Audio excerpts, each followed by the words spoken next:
Terima kasih sudah declare bahwa habis 300 juta. Semoga jujur.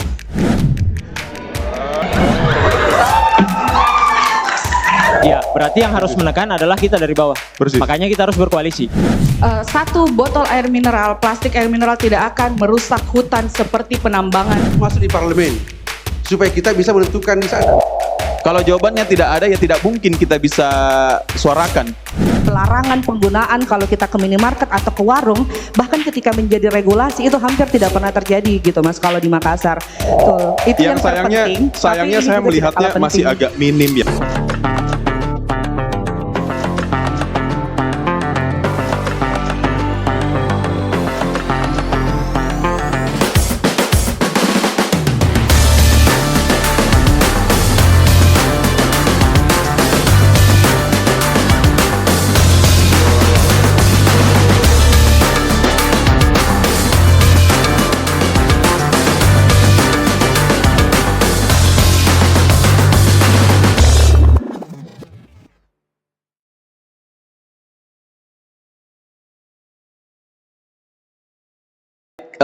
Terima kasih teman-teman yang sudah hadir di pagi yang cerah ini di Fort Rotterdam.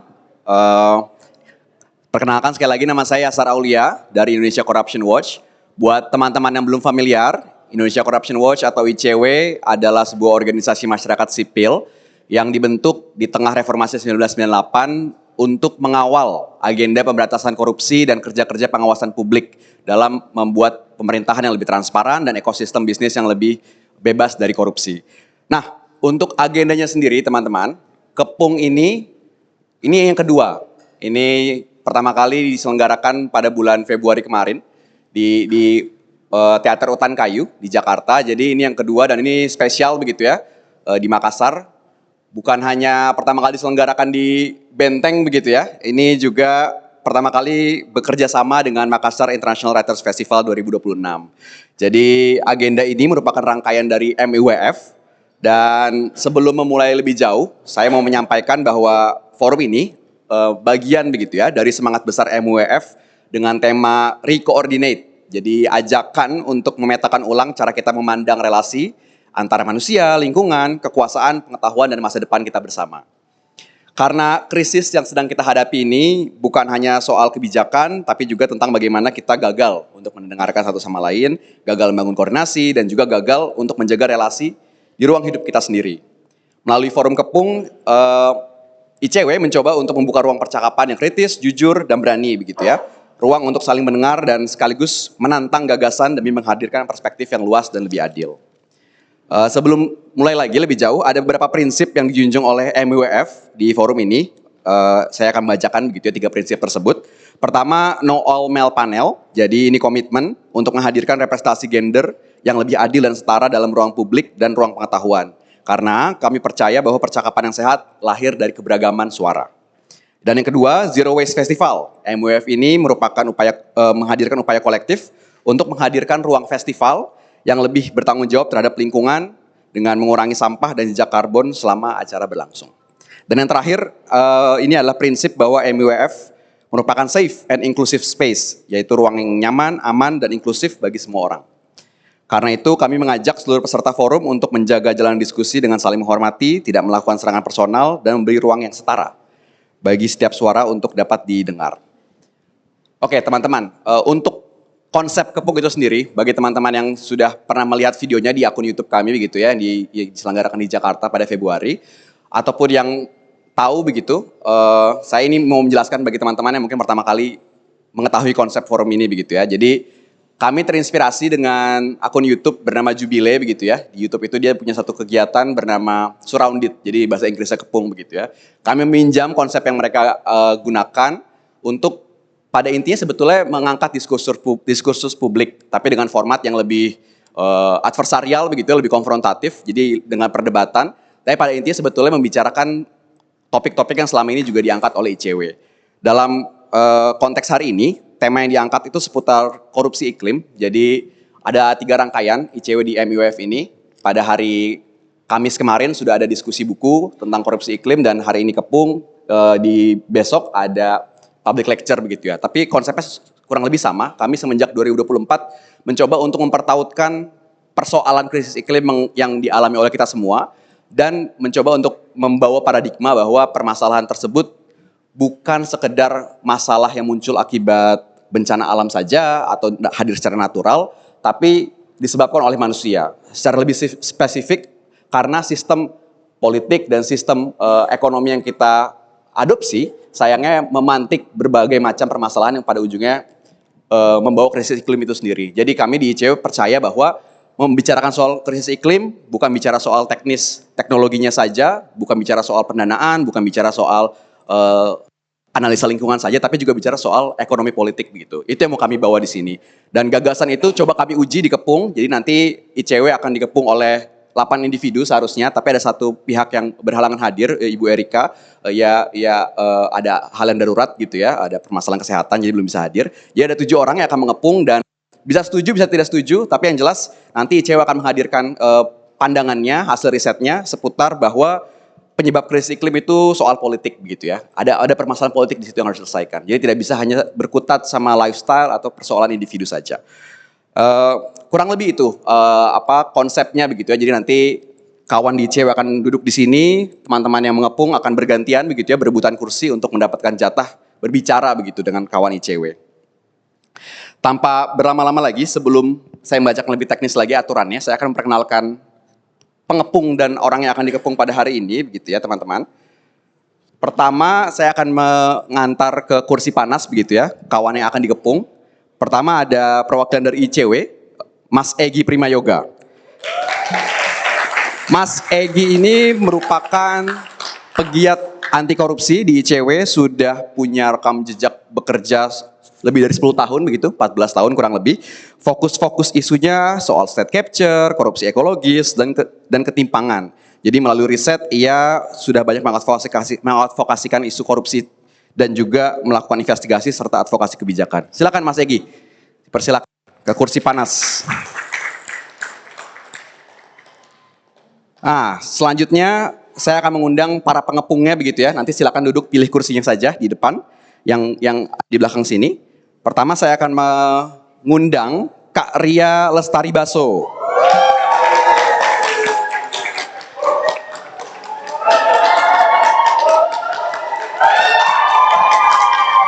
Selamat datang Kak Ria. Jadi Kak Ria ini merupakan pendiri Artani Bookstore dan penggiat lingkungan. Aktif mengelola bisnis ramah lingkungan sejak 2000. Melalui Instagram @cerita.lestari. Ia berbagi inspirasi tentang buku, perjalanan, dan isu kelestarian pangan sesuai bidang studi yang ia tekuni. Selamat datang Karya. Baik, selanjutnya ada Kak Vini Mamonto. Runi Firnita Mamonto atau Kak Vini adalah seorang ibu rumah tangga sekaligus profesional di industri kreatif. Sebagai seorang generalis asal kota Mombagu, ia melakoni berbagai peran, mulai dari kreatif director, social media spesialis, hingga penyanyi dan juga penulis. Selamat datang, Kak Vini.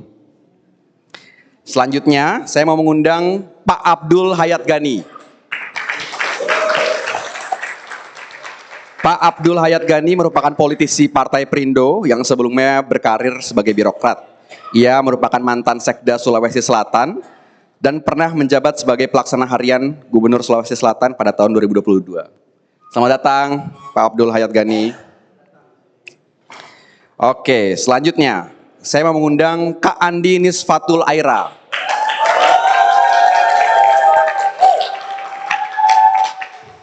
Kak Aira adalah pengajar pegiat lingkungan yang fokus pada pengurangan sampah, penghijauan, dan edukasi hijau. Ia berkomitmen menerapkan gaya hidup ramah lingkungan demi masa depan yang lebih berkelanjutan. Selamat datang Kak. Oke, selanjutnya saya mau mengundang Kak Prayuda Said.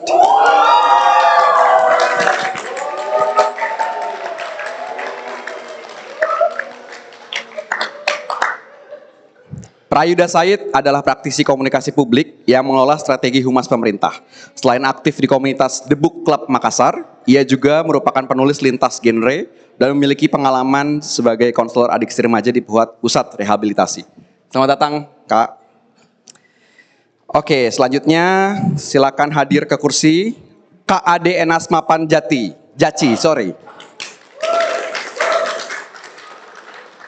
Lahir di Makassar dan besar dalam tradisi Nahdien, Ade Enas Mapajanci kini berkarir sebagai politisi PKB. Sebagai lulusan hukum, ia memfokuskan perjuangan politik pada tata kelola pemerintahan, khususnya di bidang legislasi dan kebijakan otonomi daerah. Selamat datang, Bang. Oke, last but not least, saya mau mengundang KRB. Ia merupakan sosialpreneur yang memiliki bisnis pengolahan sampah organik skala rumah tangga dan bisnis yang sudah berdiri sejak 2024 dan telah mengolah lebih dari 11 ton sampah. Selamat datang para panelis. Sebelum memulai, saya mau mengundang Mas Egy dulu, silakan duduknya di kursi panas karena Anda yang akan dikepung. Jadi tentu pertama-tama terima kasih teman-teman sudah menyempatkan untuk hadir. Ini akan menjadi diskusi yang sangat menarik. Kalau di edisi pertama di Februari kami mengundang semuanya politisi muda dan isunya memang soal konflik kepentingan. Dan saat ini bicaranya akan lebih banyak soal kaitan dari krisis iklim dan juga sistem politik begitu ya. Jadi terima kasih sekali lagi sudah mau berkenan untuk hadir. Aku mau membacakan sedikit aturannya begitu. Jadi nanti konsepnya adalah selama diskusi yang kurang lebih 1 atau 2 jam ke depan, Mas Egy sudah menyiapkan 2 klaim atau 2 pernyataan yang akan diutarakan di forum ini. Dan pernyataan itu bisa dibantah, bisa disetujui juga oleh kawan-kawan, dan akan diperbincangkan di meja ini. Dan sifat diskusinya sangat cair begitu ya, seperti dialog saja, tidak perlu menunggu paparan dan lain sebagainya. Jadi nanti Mas Egy akan membacakan klaim pertama, dan akan ada hitungan mundur 3, 2, 1, dan setelah 3, 2, 1 itu selesai, teman-teman silakan berebutan kursi begitu ya, di sini di depan. Dan yang mendapatkan kursinya, tidak perlu terlalu rusuh juga tidak apa-apa gitu. Yang penting bergantian, berebutan kursi. Yang mendapatkan kursi silakan duduk dan langsung bisa merespons klaim tersebut. Jadi tidak perlu menunggu Mas Egy bicara lagi, langsung menjawab saja. Bisa bilang dengan setuju atau tidak setuju, terserah. Tapi nanti silakan berdialog secara cair dengan waktu yang dialokasikan 5 menit. Jadi ketika 5 menit berakhir, teman-teman silakan kembali ke kursi setelah aba-aba dari saya gitu. Setelah teman-teman kembali ke kursi di belakang, lalu akan ada hitungan mundur lagi, 3, 2, 1. Modelnya diulang lagi seperti pertama kali begitu ya, berebutan kursi lagi. Jadi konsepnya seperti itu.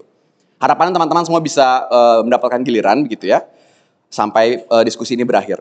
Nah, meskipun setiap diskusi di meja ini ada waktu 5 menit, tapi teman-teman sudah dibekali bendera merah, jadi teman-teman bisa merecall begitu ya, atau memakzulkan teman yang sedang duduk. Jadi kalau dirasa meskipun waktunya belum habis, tapi teman-teman mau bergantian, silakan angkat benderanya. Nanti kalau bendera merahnya sudah lebih dari 3, saya akan meminta yang sedang berdiskusi untuk berhenti dan bergantian dengan teman-teman. Jadi kembali ke kursi, lalu diulang lagi begitu, hitungan mundur 3, 2, 1, lalu maju lagi begitu bergantian. Sampai sini bisa dipahami teman-teman? Oke. Tentu nanti tidak perlu sesaklek itu, jadi sekalipun nanti sudah ada 3 bendera, sangat mungkin saya tidak langsung meminta teman-teman untuk bergantian. Jadi tunggu aba-aba dari saya saja, bahwa teman-teman harus dilengserkan. Nah, supaya lebih partisipatif, nanti teman-teman yang jadi penonton juga akan disediakan QR Code di depan. Jadi ada public chat room, teman-teman silakan scan QR-nya nanti dan bisa menyampaikan pandangannya di situ ya gitu ya. Tentu secara bebas, meskipun demikian jangan ada sara dan segala macam. Nanti isi dari chatnya akan dimoderasi oleh Mas Jaya begitu dari ICW juga. Sampai di sini kalau bisa dipahami, kita bisa lanjut begitu ya. Ada pertanyaan dulu dari kawan-kawan pengepung? Aman ya? Satu orang itu berhalang hadir karena tadi ada isu kesehatan gitu ya. Mas Egy yang akan dikepung sudah siap? Baik, teman-teman, nanti aku akan berikan aba-aba untuk hitungan mundur dan langsung bisa berebutan kursi begitu ya. Tapi sebelumnya saya akan persilakan Mas Egy untuk membacakan klaim pertama di perdebatan kita kali ini. Silakan Mas Egy. Oke, selamat.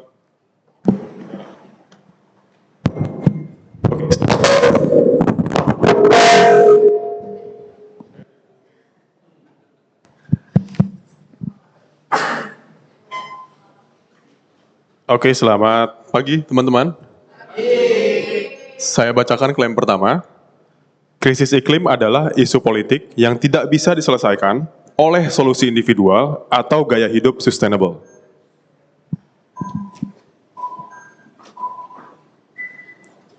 Berebutan, silakan teman-teman. Nah, nggak apa, masih trial and error. Masih trial and error. Coba. Thank you.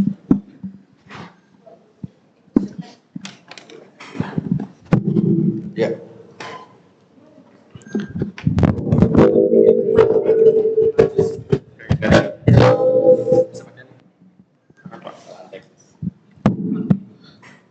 Ya. Pertama saya sependapat bahwa tidak bisa diselesaikan secara parsial, harus secara komprehensif. Karena itu, saya ini ASN, Sekda Provinsi tertinggi ASN di Sulsel. Begitu selesai saya masuk politik. Kenapa saya masuk politik? Karena saya rasa tidak bisa merubah sistem gitu kalau tidak masuk di sistem itu. Ya, pertama, krisis iklim yang dia maksud. Tentu ini pekerjaan bersama. Bukan kerjanya ICW saja, bukan kerjanya KPK, tapi kerjanya semua komponen yang harus diselesaikan dengan pendekatan politik. Ya, sayangnya memang ya kita harus memaklumi bahwa untuk saat ini sistem politik kita masih perlu kita meminjam istilah optimalisasi. Kita masih optimalkan segala bentuk sistem yang ada di bawahnya. Nah, ujung-ujungnya adalah internalisasi. Karena apapun yang kita lakukan hari ini, outputnya, outcome-nya kalau bukan politik yang goreng ini persoalan, tidak menyelesaikan juga persoalan. Saya menaruh harapan ketika persoalan ini segera ditanggapi, direspon oleh pimpinan-pimpinan, paling tidak kalau di Sulsel gubernur, kalau di kabupaten tentu bupati daerah. Tidak bisa diselesaikan saja oleh LSM, tidak bisa diselesaikan oleh Kadis, tidak bisa. Saya sudah pengalaman di situ. Ya, saudara yang mengangkat anunya. Jadi saya kira itu pendapat saya. Oke. Ya. Mas Yasser. Lanjut dulu aja Mas Egi. Oke, Pak, saya kalau boleh tahu waktu Bapak di Sekda, boleh dijelaskan nggak Pak kira-kira langkah pemerintah saat itu untuk menanggulangi krisis iklim seperti apa? Ya. Kita optimalkan lembaga-lembaga. Dulu sama-sama saya dengan Pak Laudes Arif membuka beberapa acara. Kita bertugas sama dengan yang namanya Gakum, penegakan hukum. Kasus satu saja saya angkat kasus di Goa ini. Ya, kaitan dengan krisis iklim ini kan berpengaruh dengan ilegal tambang-tambang ini yang perlu kita pastikan sehingga satu harapan kita, kalau kita tidak bisa menjaga alam, pasti alam tidak bisa menjaga kita. Longsor di mana-mana, ya, ribut di mana-mana dan jiwa akan seperti apa yang terjadi saat ini. Saya kira itu. Oke Pak, jadi kami juga sebetulnya sepakat bahwa krisis iklim ini juga harus ditanggulangi oleh sistem politiknya. Jadi partai politik juga punya peran penting. Nah, seberapa percaya Bapak kepada partai politik yang Bapak sekarang bergabung, itu bisa ikut berkontribusi Pak terhadap krisis iklim? Iya, kita Perindo ya, mempunyai harapan fokus kepada bagaimana mendorong perekonomian, kemudian meningkatkan kesejahteraan. Karena kalau tidak sejahtera, pasti banyak yang hal-hal yang hil-hil yang harus dilakukan oleh masyarakat, nekat melakukan hal-hal itu tanpa memperhitungkan regulasi yang ada. Tapi kalau sejahtera, ya, kita usul mencoba UMKM masuk, carikan pekerjaan yang benar, sehingga tidak perlu ke hal-hal yang membuat risiko banyak untuk manusia ini. Saya kira itu yang terpenting. Pak, tapi saya penasaran juga, Perindo ada nggak pendanaan yang berasal dari industri ekstraktif, yang mana itu menyebabkan krisis iklim? Ada tidak Perindo yang ulangi? Jadi pendanaan partai yang Bapak sekarang bergabung itu berasal dari industri ekstraktif. Ada nggak Pak pendanaannya seperti itu? Sampai sekarang belum ada. Saya baru 8 bulan bergabung. Ya, kan baru pensiun saya bulan Mei yang lalu. Sampai sekarang ini belum saya temukan untuk seperti itu. Mudah-mudahan tidak, dan saya harus lakukan itu perlawanan kalau ada itu. Oke, nanti saya cek Pak datanya Pak. Oke, terima kasih. Terima kasih. Terima kasih Pak Abdul, silakan kembali ke kursi. Gak apa-apa, trial and error. Jadi mengingatkan kembali teman-teman, nanti ada hitung mundur 3, 2, 1. Dan kalau sudah selesai hitung mundurnya, teman-teman langsung berebutan kursi di depan. Jadi siapa yang duluan nyampai di kursi, itu yang akan yang berdebat dengan Mas Egy. Nah, bendera diangkat ketika teman-teman tidak mau lagi mendengar kawannya sedang berbicara itu. Jadi biar bergantian begitu ya. Nanti akan diulang lagi countdown-nya. Diangkatnya agak lama saja biar ntar bisa saya hitung. Bisa dipahami ya? Baik. Oke, sekarang saya akan ulang hitung mundurnya dan teman-teman silakan berebutan kursi lagi.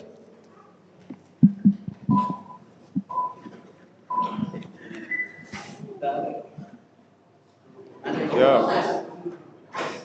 Silakan langsung berebutan. Oke.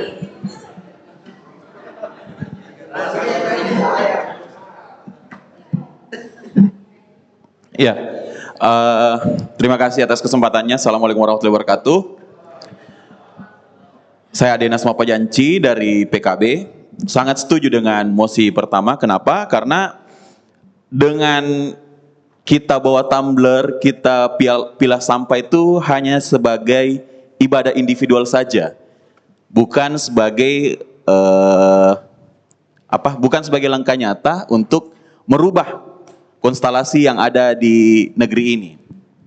PKB sendiri juga sudah menggaungkan tobat ekologis, Mas. Itu sudah dari ketum kami sudah menjelaskan bahwa bahkan menyerempet ke partai sebelah yang kebetulan partai si kuning itu yang mungkin perwakilannya tidak sempat hadir pada kesempatan kali ini, di mana kita harus tobat ekologis itu mulai dari kita sendiri, mulai dari partai kita sendiri, dan mulai dari internal kita sendiri. Mungkin sejauh ini itu, Mas. Oke, seberapa jauh Pak tobatnya? Ya, secara eksplisit kita bisa koreksi sendiri bahwa di teman-teman PKB itu tidak ada pendanaan dari bidang-bidang ekstraktif. Saya sudah cross check, mungkin teman-teman dari sini juga bisa cross check bahwa di PKB itu kami mengandalkan urungan, Mas, untuk roda partai berputar seperti itu. Oke, soalnya ini klaimnya berbeda nih Mas. Saya dan teman-teman ICW waktu itu coba menelusuri DPR. DPR pusat, betul. Tapi tetap dong, ini kan bicara kita partai, bukan di lokal atau juga di nasional. Kalau PKB ini 42 dari 68 anggota terafiliasi secara bisnis. Lalu kalau yang terafiliasi dengan industri batubara, PKB paling enggak ada satu politisi. Satu, paling tidak. Tapi ini klaim tahun 2021. Kalau yang DPR ini kemarin, 2024. Udah tobat apa belum? Karena kita pakai nomenklatur tobat ya, Mas ya. Sejauh saya sudah tidak ada, karena kita di DPR RI sendiri itu sudah garda terdepan untuk Undang-Undang Minerba pasal 165 itu. Ketua fraksi kami sudah paling gaung lah untuk membahas hal-hal tersebut. Oke. Karena saya nggak percaya gini, kita ini kan berharap solusi krisis iklim juga muncul dari para decision makers, DPR, DPRD, pemerintah kota kabupaten, provinsi, begitu ya, pemerintah pusat apalagi. Jadi kalau misalnya anggota DPR-nya, politisinya, atau juga para kader-kadernya di eksekutif itu punya afiliasi bisnis, saya nggak yakin. Apalagi kalau krisis iklimnya, kalau afiliasi bisnisnya itu terafiliasi dengan ekstraktif yang merusak lingkungan, berdampak pada krisis iklim. Jadi saya nggak yakin, gitu ya.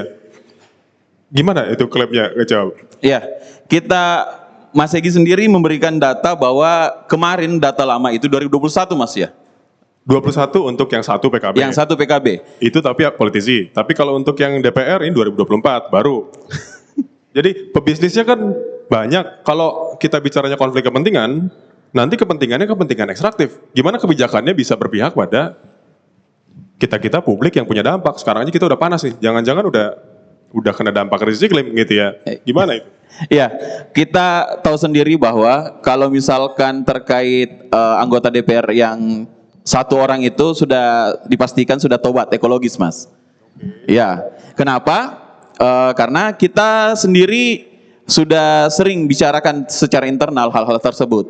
Secara garis besar bahwa ada background politik itu pengusaha itu nggak bisa dimunafikan juga, Mas. Tapi yang teman-teman PKB sasar ini untuk tidak ekstraktif saja, bukan bidang ekstraktif saja. Mungkin seperti itu. Kak Ade, maaf, Anda sudah dilengserkan. Silakan kembali. Terima kasih. Padahal saya mau nanya. Nanti bisa dilanjut ya. Jadi teman-teman, saya mungkin kurang briefing. Jadi ini ada countdown-nya 3, tinggal dilihat. Nanti kalau sudah selesai, hitung mundurnya langsung berebutan ya. Paham ya? Oke, silakan diulang.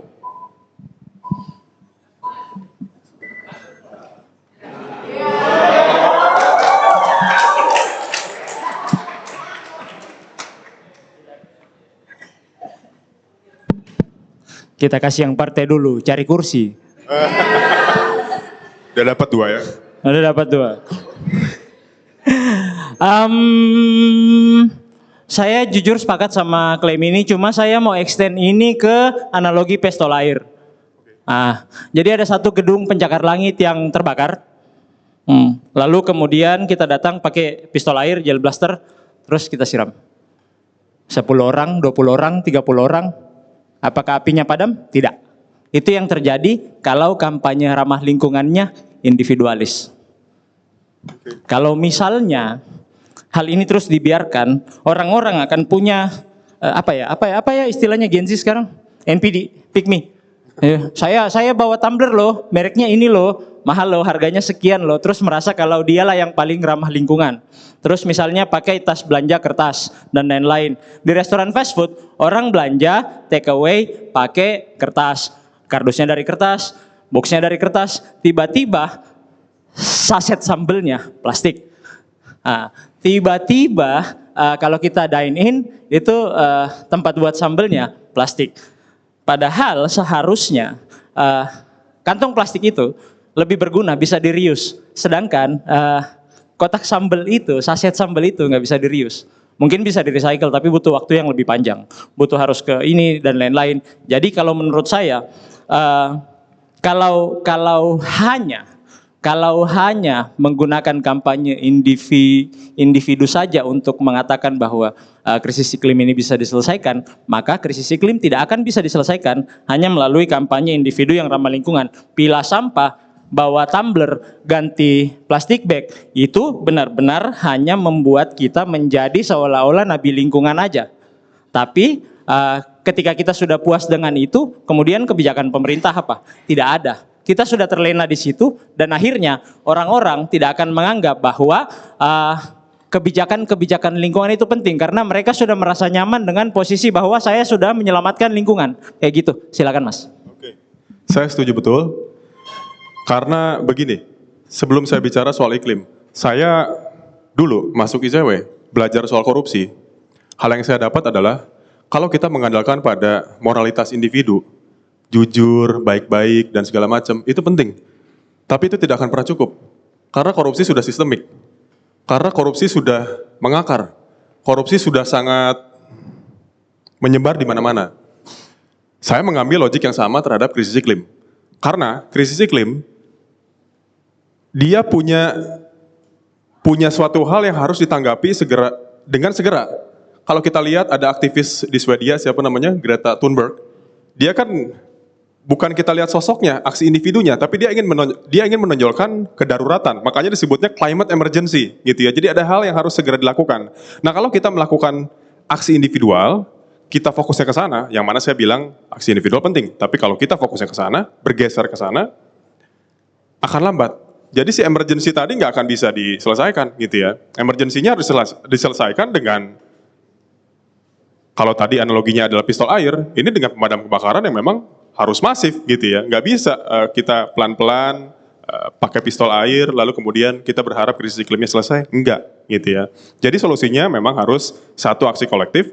Kedua, kita juga mendorong perubahan di sistem politik.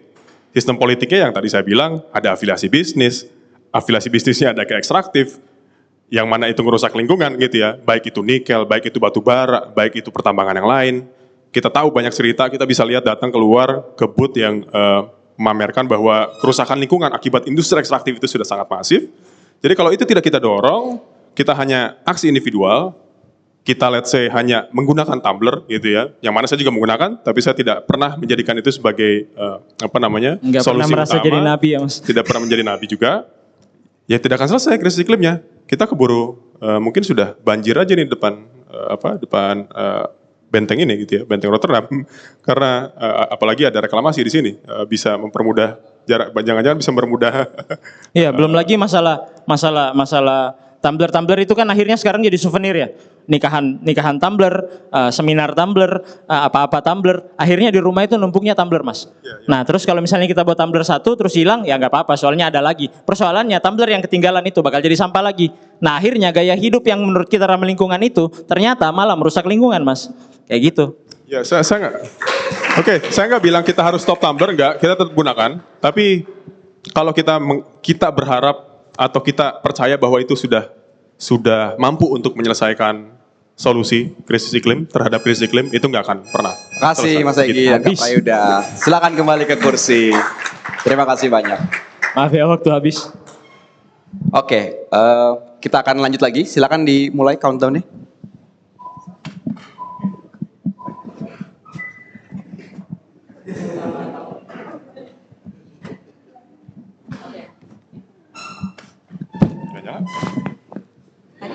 Ada.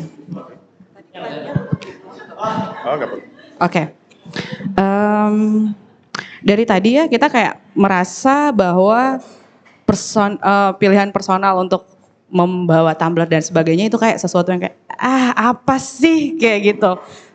Dari 3 pembicara tuh kayak gitu kesannya gitu. Padahal menurut saya bahwa pilihan personal itu adalah ini tuh sebab akibat gitu. Sistem dan pilihan personal untuk melawan, dan kalau kita lihat MEWF ini pilihan personal jadi pilihan komunal gitu. Kita bahkan misalnya kalau kita bilang bahwa ini tidak akan berpengaruh, justru menurut saya ini akan sangat mempengaruh. Pilihan personal untuk membawa tumbler, mengulangi plastik dan sebagainya adalah pilihan untuk melatih publik. Melatih publik bahwa kapan sistemnya berubah, publik sudah siap. Publik itu tidak bisa otomatis seperti telapak tangan yang akan dibalik begitu saja. Publik harus latihan gitu. Dan kenapa kita sampai sekarang konsumsinya besar-besaran? Karena publik pun dilatih. Siapa yang melatih kita mengkonsumsi, overkonsumsi seperti ini? Sistem kan. Kita tidak pernah, saya waktu kecil tidak pernah memikirkan makan siang fancy dengan ayam goreng kriuk-kriuk karena di kampungku tidak ada. Dan itu tiba-tiba disediakan oleh sistem. Ada regulasi yang kemudian membuat gerai-gerai fast food dan sebagainya itu masuk ke kota-kota kecil. Dan itu bikin kita menginginkan, kita desire gitu. Kita hari ini yang dipermainkan kepada kita kan adalah keinginan ya. Kita mau jadi apa, kita mau jadi siapa dengan makan sesuatu, dengan mengkonsumsi sesuatu. Dan menurut saya mengecilkan peran individu dan sebagainya itu jujur tidak boleh gitu, karena itu adalah sesuatu yang harus juga digaungkan biar publik itu siap. Tapi permasalahannya adalah sekarang sistemnya kok tiba-tiba juga mengambil perspektif pribadi gitu. Tiba-tiba orang partai, wali kota, presiden, seskap, nggak tahu ya seskap ya, tiba-tiba memilih untuk kampanye, ayo bawa tumbler. Bukan itu solusinya. Menurutku adalah ketika kita publik, pilihan personal itu penting. Ketika masuk ke dalam sistem, harus mengubah dari sistem. Dan kalau dari tadi kakak-kakak di om-om di politik, Kakak juga kok. iya kakak juga, itu bilang bahwa semua ini sistem politik yang harus bergerak. Menurut saya akarnya bukan sistem politik tapi perspektif ekonomi gitu.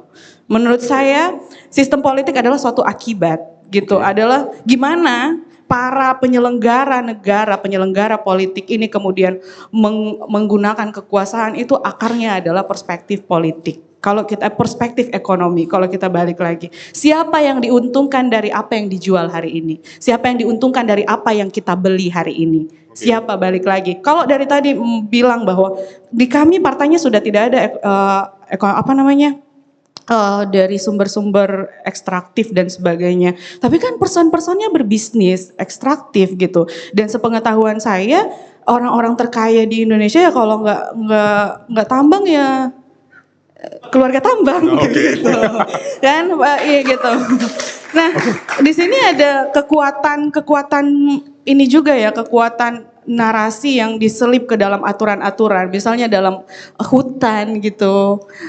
Misalnya di dalam barusan kan ada peralihan dari kata hutan lindung ke hutan produksi. Oke. Satu kata yang diubah dari lindung ke produksi itu akan mengubah banyak sekali. Jangan heran kalau ke depan di sini AC-nya masih 2 atau 3, ke depan harus 6 dengan satu perubahan kata itu.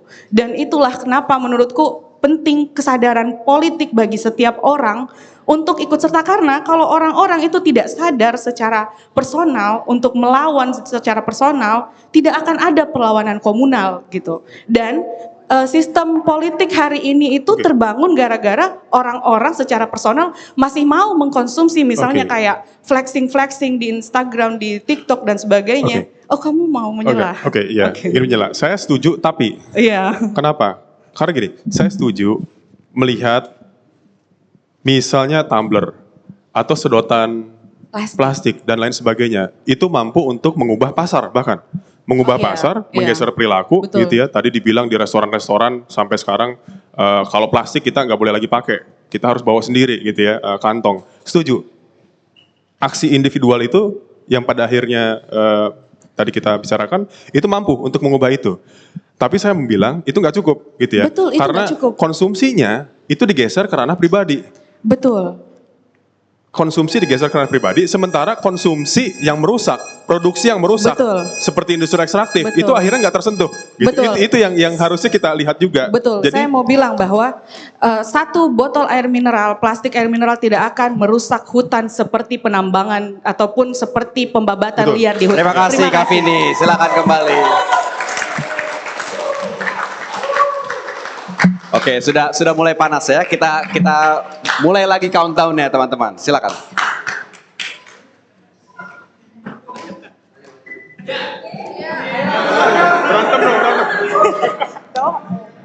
Oke.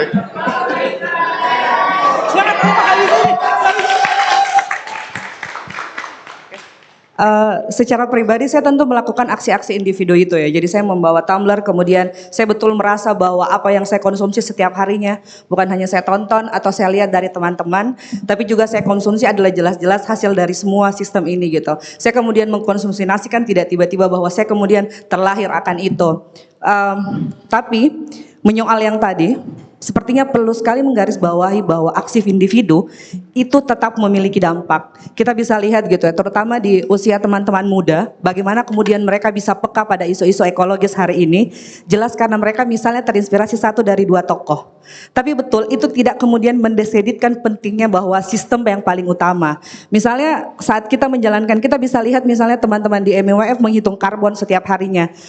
Dan menarik. kemudian, ya betul. Kemudian mereka mengkonversi itu dalam bentuk nanti penanaman mangrove. Jadi dosa ekologisnya ditebus dengan penanaman mangrove dari hasil itu. Tapi betul, tentu kita harus kritis. Dari mana kemudian menghitung jejak karbon itu?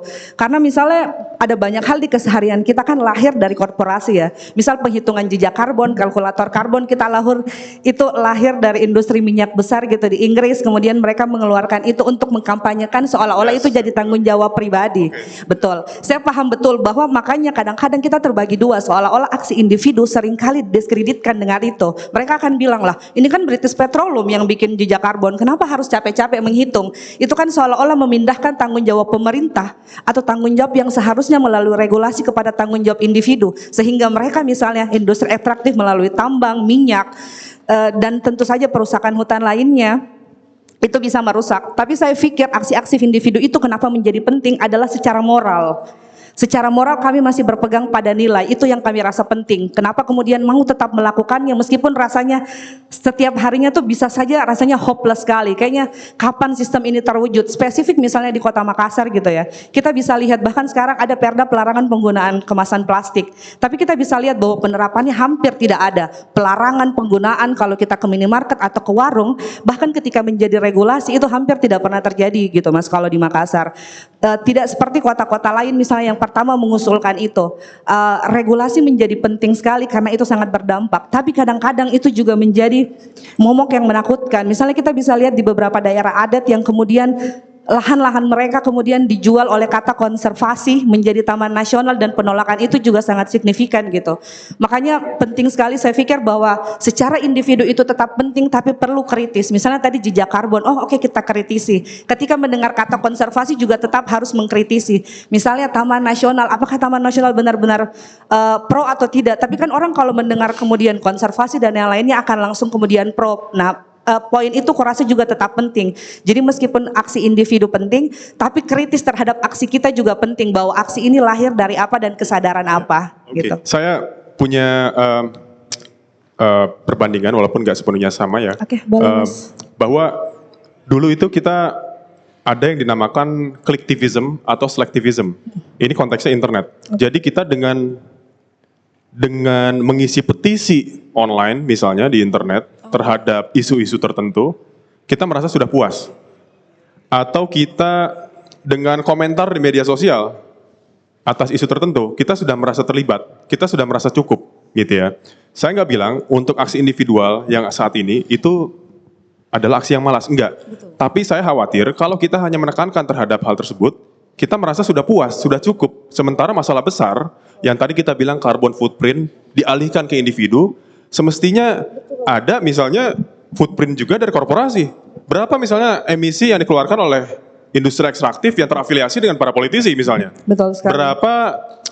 Berapa banyak kerusakan lingkungan yang disebabkan oleh mereka. Betul. Pengukurannya gimana? Gak pernah ada, gak pernah muncul. Betul. Jadi bagi saya, hemat saya, ketimbang kita menekankan pada aksi individual, yang mana oke, kita boleh melakukan itu, tapi kita sebaiknya beraliansi, berjejaring, berkoalisi, untuk tidak hanya menekan kepada yang konsumsi tadi, tapi juga menghentikan produksi yang merusak, konsumsi yang merusak dari industri ekstraktif tadi. Betul gitu ya. sekali. Nah, itulah pentingnya si koalisi, si aliansi yang tadi justru kita bersama-sama, begitu ya. Itu yang buat saya penting. Betul. Itu yang sayangnya terpenting. saya melihatnya masih agak minim ya di aspek yang tadi. Sementara aspek individual kita beli tumbler dan lain sebagainya itu kok kita masih kita sudah lebih baik, tapi yang ini tidak gitu. Betul. Padahal ini juga penting. Begitu. Betul. Pembicaraan akan aksi-aksi individu kan seolah-olah memoles ya, seolah-olah kita bisa menjadi pahlawan dengan instan gitu.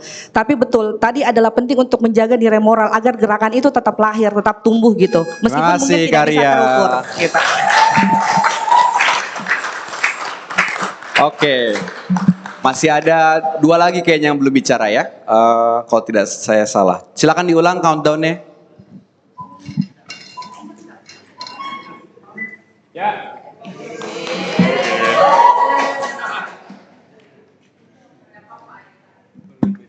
Cek, oke. Saya juga selaku volunteer di Nirsampah. Memang banyak tidak sadar dengan pola kehidupannya yang dia anggap sustainable. Dia membawa tumbler, tapi dia lupa kalau pakai sedotan dari plastik itu sama aja dengan menyumbang sampahnya ke TPA. Jadi memang banyak orang yang berpikir kalau hidup sustainable itu mahal. Mungkin juga dengan orang yang tidak punya akses untuk menggunakan transportasi umum, dengan biasanya ada kartu e-wallet itu untuk di naik bus itu kan. Nah, banyak sekali orang yang tidak punya akses tersebut. Jadi dia tidak bisa naik transportasi umum. Di ujung-ujungnya dia menggunakan transportasi yang bisa membuat banyak emisi yang dihasilkan. Dan salah satunya juga itu faktornya itu dari negara itu tersendiri, karena jadi fasilitator kerusakan iklim tersebut. Iya. Setuju betul. Karena di Indonesia itu yang saya tahu itu penyumbang sampahnya itu dia tidak turun dari 3, dari nomor 1 pernah jadi nomor 1, pernah jadi nomor 3 dan seterusnya, karena kesadaran dari individual menganggap sudah bawa tumbler, sudah bawa tempat makan, itu dia anggap dia hidupnya itu udah sustainable gitu, tanpa memikirkan sampahnya itu bakal dia kemanakan. Pasti ujung-ujungnya pasti ada sampahnya itu dihasilkan di TPA. Ya, seperti di MUF tersendiri juga kan pasti ada sampah yang akan dihasilkan di TPA, tapi kita akan menutupi semua itu dengan carbon offset, itu kita akan menanam mangrove. Tapi dalam kurung beberapa pengunjung yang datang itu tetap menanyakan, ini pasti kalau dibuang di sini, dibuang di situ tuh nggak masalah. Pasti ada dari kami, dari anak-anak nih sampah tersebut yang akan memilah, yang akan memandu semua yang membuang sampahnya itu tidak sesuai dengan kriterianya itu. Kita akan memilah dan kita akan itu dia beranggapan itu tugas kami. Tapi sebenarnya itu dari kesadaran individual. Karena kalau bukan kita, siapa lagi? Gitu. Kalau bukan kita, masa orang lain? Kita yang membawa, kita lemparkan tanggung jawab itu ke orang lain. Oke, saya setuju, tapi saya nggak melihat tadi dari beberapa diskusi, ini mana nih addressing si kejahatan korporasinya, kejahatan negaranya juga, yang mana kalau dalam konteks korupsi ini berkelindan nih, korporasi dengan dengan si negara ini seringkali berkelindan, entah merekanya berkong kali kong dengan cara aktor korporasi masuk politik, atau aktor politik punya afiliasi bisnis, gitu ya. Itu yang harusnya diadres bagi saya. Kalau kita addressnya adalah digeser ke pola konsumsi kita, ada sampah di sini, kita nggak buang sampah, kita dan lain sebagainya, nggak akan selesai masalahnya, begitu. Ya, memang tidak akan selesai, tapi itu juga termasuk dalam satu pola hidup kita. Tapi dalam industri juga kan tetap menyediakan plastik, tapi memang nggak bisa di stop. Kalau plastik atau apapun itu nggak bisa di stop selama ada minyak bumi, selama ada bahan untuk membuat tersebut, untuk membuat dosa tersebut kan. Terus yang paling utama itu dari banyak sekali itu yang di kantor-kantoran atau di apapun itu dia membuat makan-makan bersama, terus dia delivery dari luar gitu. Apakah nggak disediakan, sebaiknya itu disediakan membawa tempat bekal dan disediakan dari kantor tersebut untuk makan prasmanan atau makanan sendiri gitu kan. Ya, tapi ya apa Anda percaya itu betul-betul bisa menyelesaikan masalah yang sekarang? Mungkin tidak sepenuhnya, tapi setengah dari itu bisa mewujudkan dari pola hidup mereka. Saya percaya kalau misalnya aksi-aksi tadi berkoalisi dan lain sebagainya, lalu ikut menggeser narasi penyelesaian krisis iklimnya kepada hal yang juga tidak kalah penting tapi sering kali diabaikan, yaitu kejahatan korporasinya, yaitu korupsi antara korporasi dan juga pemerintahnya, negaranya, saya rasa itu akan menjadi lebih baik. Kebanyakan memang kemasan eco-friendly itu hanya menjebak. Iya, kemasannya itu Terima kasih banyak. Tidak full eco-friendly. Mari tepuk tangan, terima kasih. Terima kasih Kak Aira. Oke, seperti ada satu yang belum kebagian ngomongnya yang terakhir ya. Kita lihat apakah dia mau berebut kursi atau tidak. Tapi mari kita ulang, hitung mundurnya. Silakan. Ya.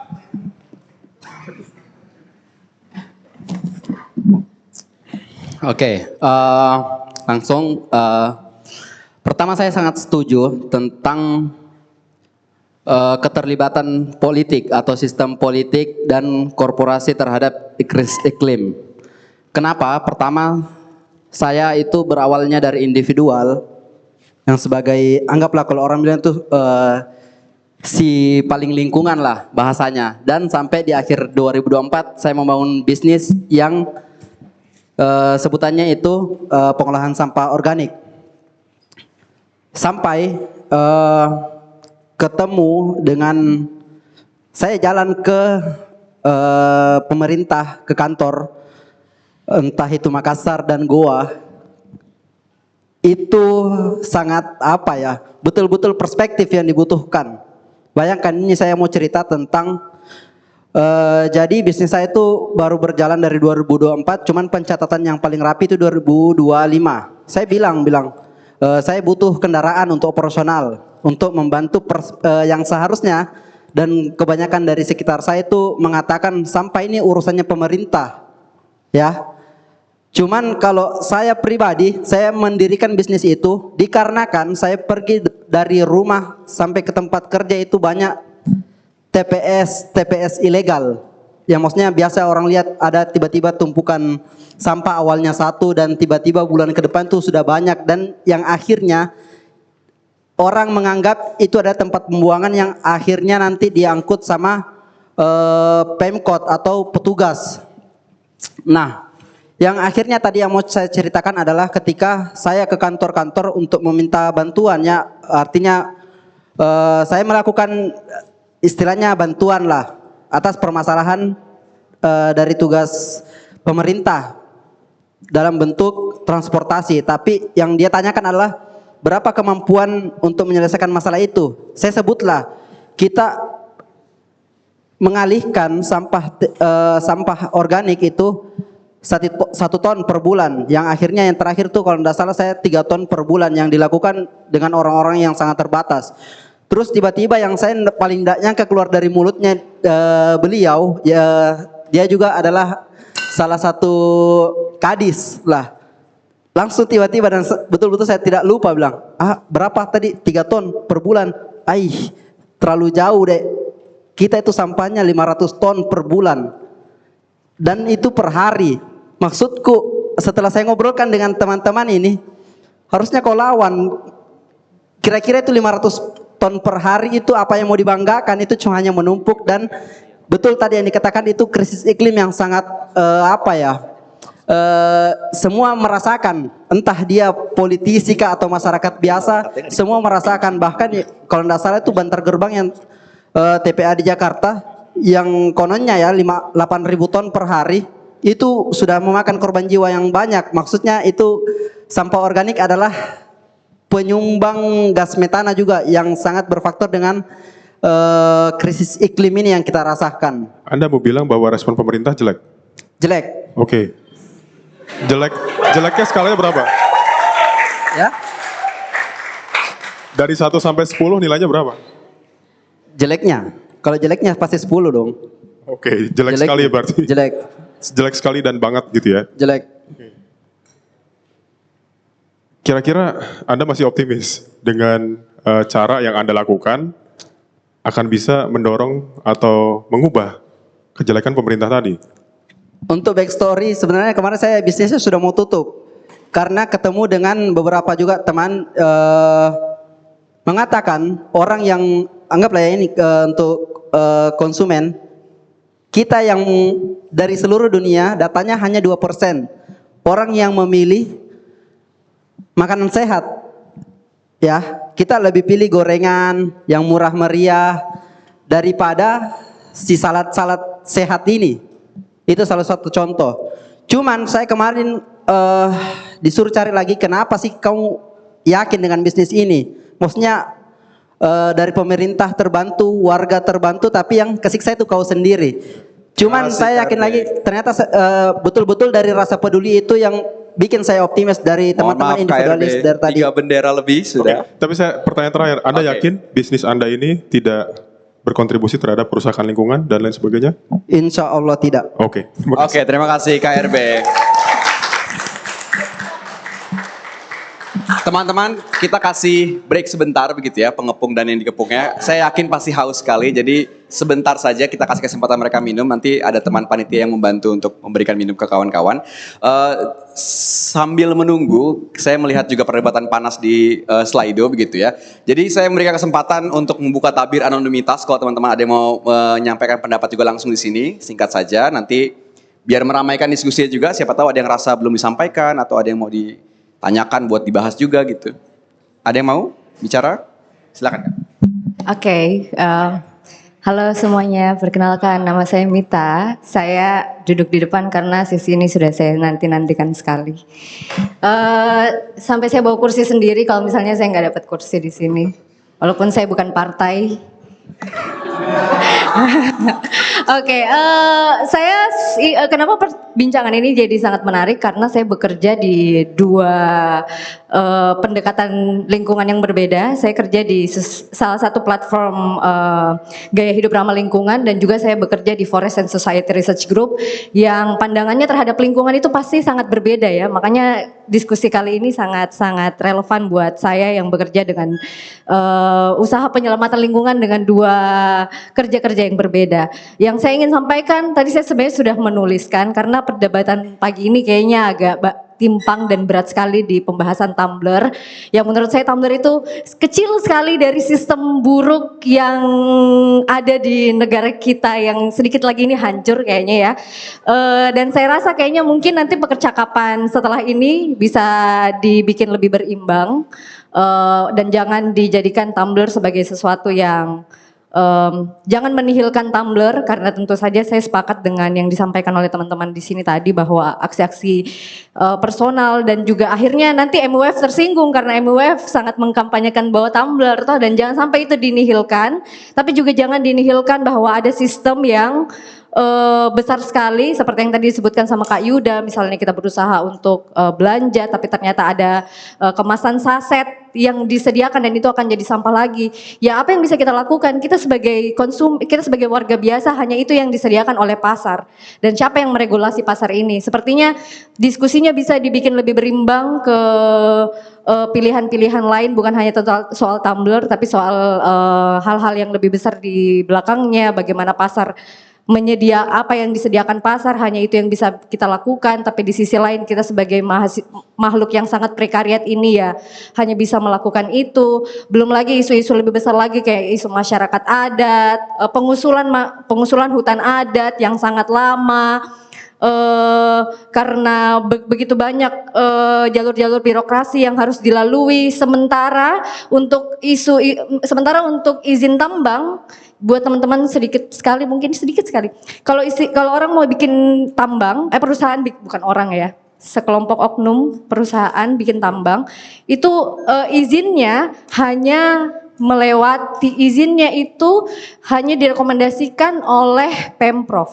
Jadi kalau misalnya lokasinya di kabupaten dia tidak ada urusan sekali sama kabupaten. Urusannya langsung ke Pemprov mengeluarkan rekomendasi ke kementerian. Nah kalau misalnya hutan adat harus dibikinkan perda dulu, perda nanti ke provinsi baru ke kementerian. Itu prosesnya lama sekali. Nah mungkin di sini itu pasti akan berkaitan sekali dengan dari hal yang paling besar dan paling kecil. Mungkin itu nanti yang bisa dibahas juga lebih banyak. Terima kasih Kakak dan terima kasih teman-teman. Terima kasih Kak atas masukan dan tanggapannya. Tentu kalau ingin pembelaan sedikit dari ICW begitu ya. Harapannya memang semoga tidak ditafsirkan demikian, tapi tentu jelas kita tidak ingin memantik konflik horizontal. Tujuannya memang ingin membangun diskursus publik saja. Jadi kami sangat percaya model-model diskusi itu bisa sangat beragam dan dengan cara kepung ini salah satunya. Tapi kami sangat yakin bahwa ya pada intinya kita berada di pakem yang sama lah. Mungkin ini bicara soal strategi saja. Itu sedikit pledoi begitu ya kalau khawatir teman-teman MUF ada yang tersinggung. Ada yang mau menyampaikan lagi pandangan, pertanyaan? Belum ada ya? Baiklah. Kalau begitu kita bisa lanjut kalau teman-teman sudah rehidrasi begitu ya. Mas Egi bisa lanjut membacakan klaim keduanya nanti seperti yang tadi. Oh mau dilanjut lagi? Mau lanjut lagi? Ada yang mau diperdebatkan? Masih ada yang mengganjal ya? Oke. Kita kasih kesempatan dulu kalau begitu. Bisa diulang countdown-nya kalau begitu teman-teman. Terima kasih.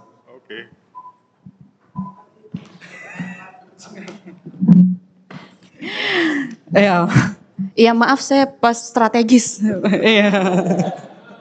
Iya. Jadi lanjut ya. Oke, saya nunggu ininya. Oke, tadi banyak sekali yang perlu dibahas ya, bahwa kalau misalnya kita memvis-afiskan gerakan itu kan salah satu yang sangat dampaknya akan sangat buruk gitu ya, ketika kita hadir dengan narasi memvis-afiskan gerakan, apakah ini gerakan sistemik atau gerakan personal, itu kita tidak akan hadir di situ. Saya patut menggarisbawahi itu. Dan kalau kita tadi bicara masalah pasar, apa yang disediakan oleh pasar, itu sangat sistemik. Dan kita juga balik lagi, pasar itu bukan cuma apa yang kita beli tapi apa yang kita pilih. Kalau kita lihat di sistem politik itu apa sih yang disediakan pasar sistem politik gitu. Kita mau sistem ini, kita mau aturan ini jauh membela masyarakat, mencabut izin tambang dan sebagainya. Tapi yang disediakan pasar partai politik adalah orang-orang yang bergerak di situ gitu. Orang-orang yang mendukung ataupun kolega gitu. Siapa yang kita pilih? Misalnya tadi ada yang tulis wali kota lihat ki ini, nggak bisa. Wali kota kita itu kan latar belakangnya tambang gitu kan, maksudnya perusahaannya Oke, apa itu perusahaannya? Bosowa gitu kan, Oke. iya gitu, dan itu atasan saya anyway. Saya Oke. juga ada di bidang pemerintahan di Makassar Creative Hub. Dan tadi kalau misalnya bilang kita kalau masuk ke pemerintahan otomatis akan makan uang tambang. Itu hal-hal yang seperti itu gitu. Bagaimana kemudian sistem dan moral personal itu adalah sesuatu yang dijalani dengan sangat ironi, dan ketika statement-statement yang kita hadirkan itu makin makin membuat sesuatu itu vis a vis, itu perjalanan kita akan semakin panjang. Harusnya kita selalu ada di titik untuk mengkoordinasikan kembali seperti temanya MIWF Recoordinate gitu. Kita harus melihat gerakan personal, gerakan sistemik sebagai sesuatu yang harus dielaborate gitu, harus berjalan bersamaan. Dan kalau maaf sangat ini ya, sangat. Atau Karya mungkin mau menjelaskan? Oke, saya setuju bahwa kita jangan sampai vis a vis gerakan ya. Karena saya juga masih melakukan aksi individual. Betul. Entah itu Tumblr yang tadi juga kita sudah bosan untuk menyampaikannya gitu ya. Atau hal-hal lain, saya juga masih melakukan itu. Tapi saya hanya ingin menekankan bahwa kita jangan sampai merasa puas dengan aksi individual yang sebetulnya hingga sejauh ini belum sampai menyentuh persoalan yang utamanya. Betul. Yaitu tadi kerusakan lingkungan yang diakibatkan oleh korporasi, yang mana terhubung juga dengan Betul. pemerintah, dengan legislatif juga begitu ya. Jadi itu penting gitu. Itu yang ingin saya tekankan sebetulnya. Kalau kita lihat bahwa sebenarnya di sini yang perlu kita poles bersama adalah narasi. Bagaimana narasinya bukan menjadi narasi heroisme di sosial media bahwa saya sudah bawa Tumblr, tapi justru narasi anti hero bahwa kita semua di sini bermasalah dan kita semua harus melihat bahwa ada hal yang sistemik gitu di dalam sini.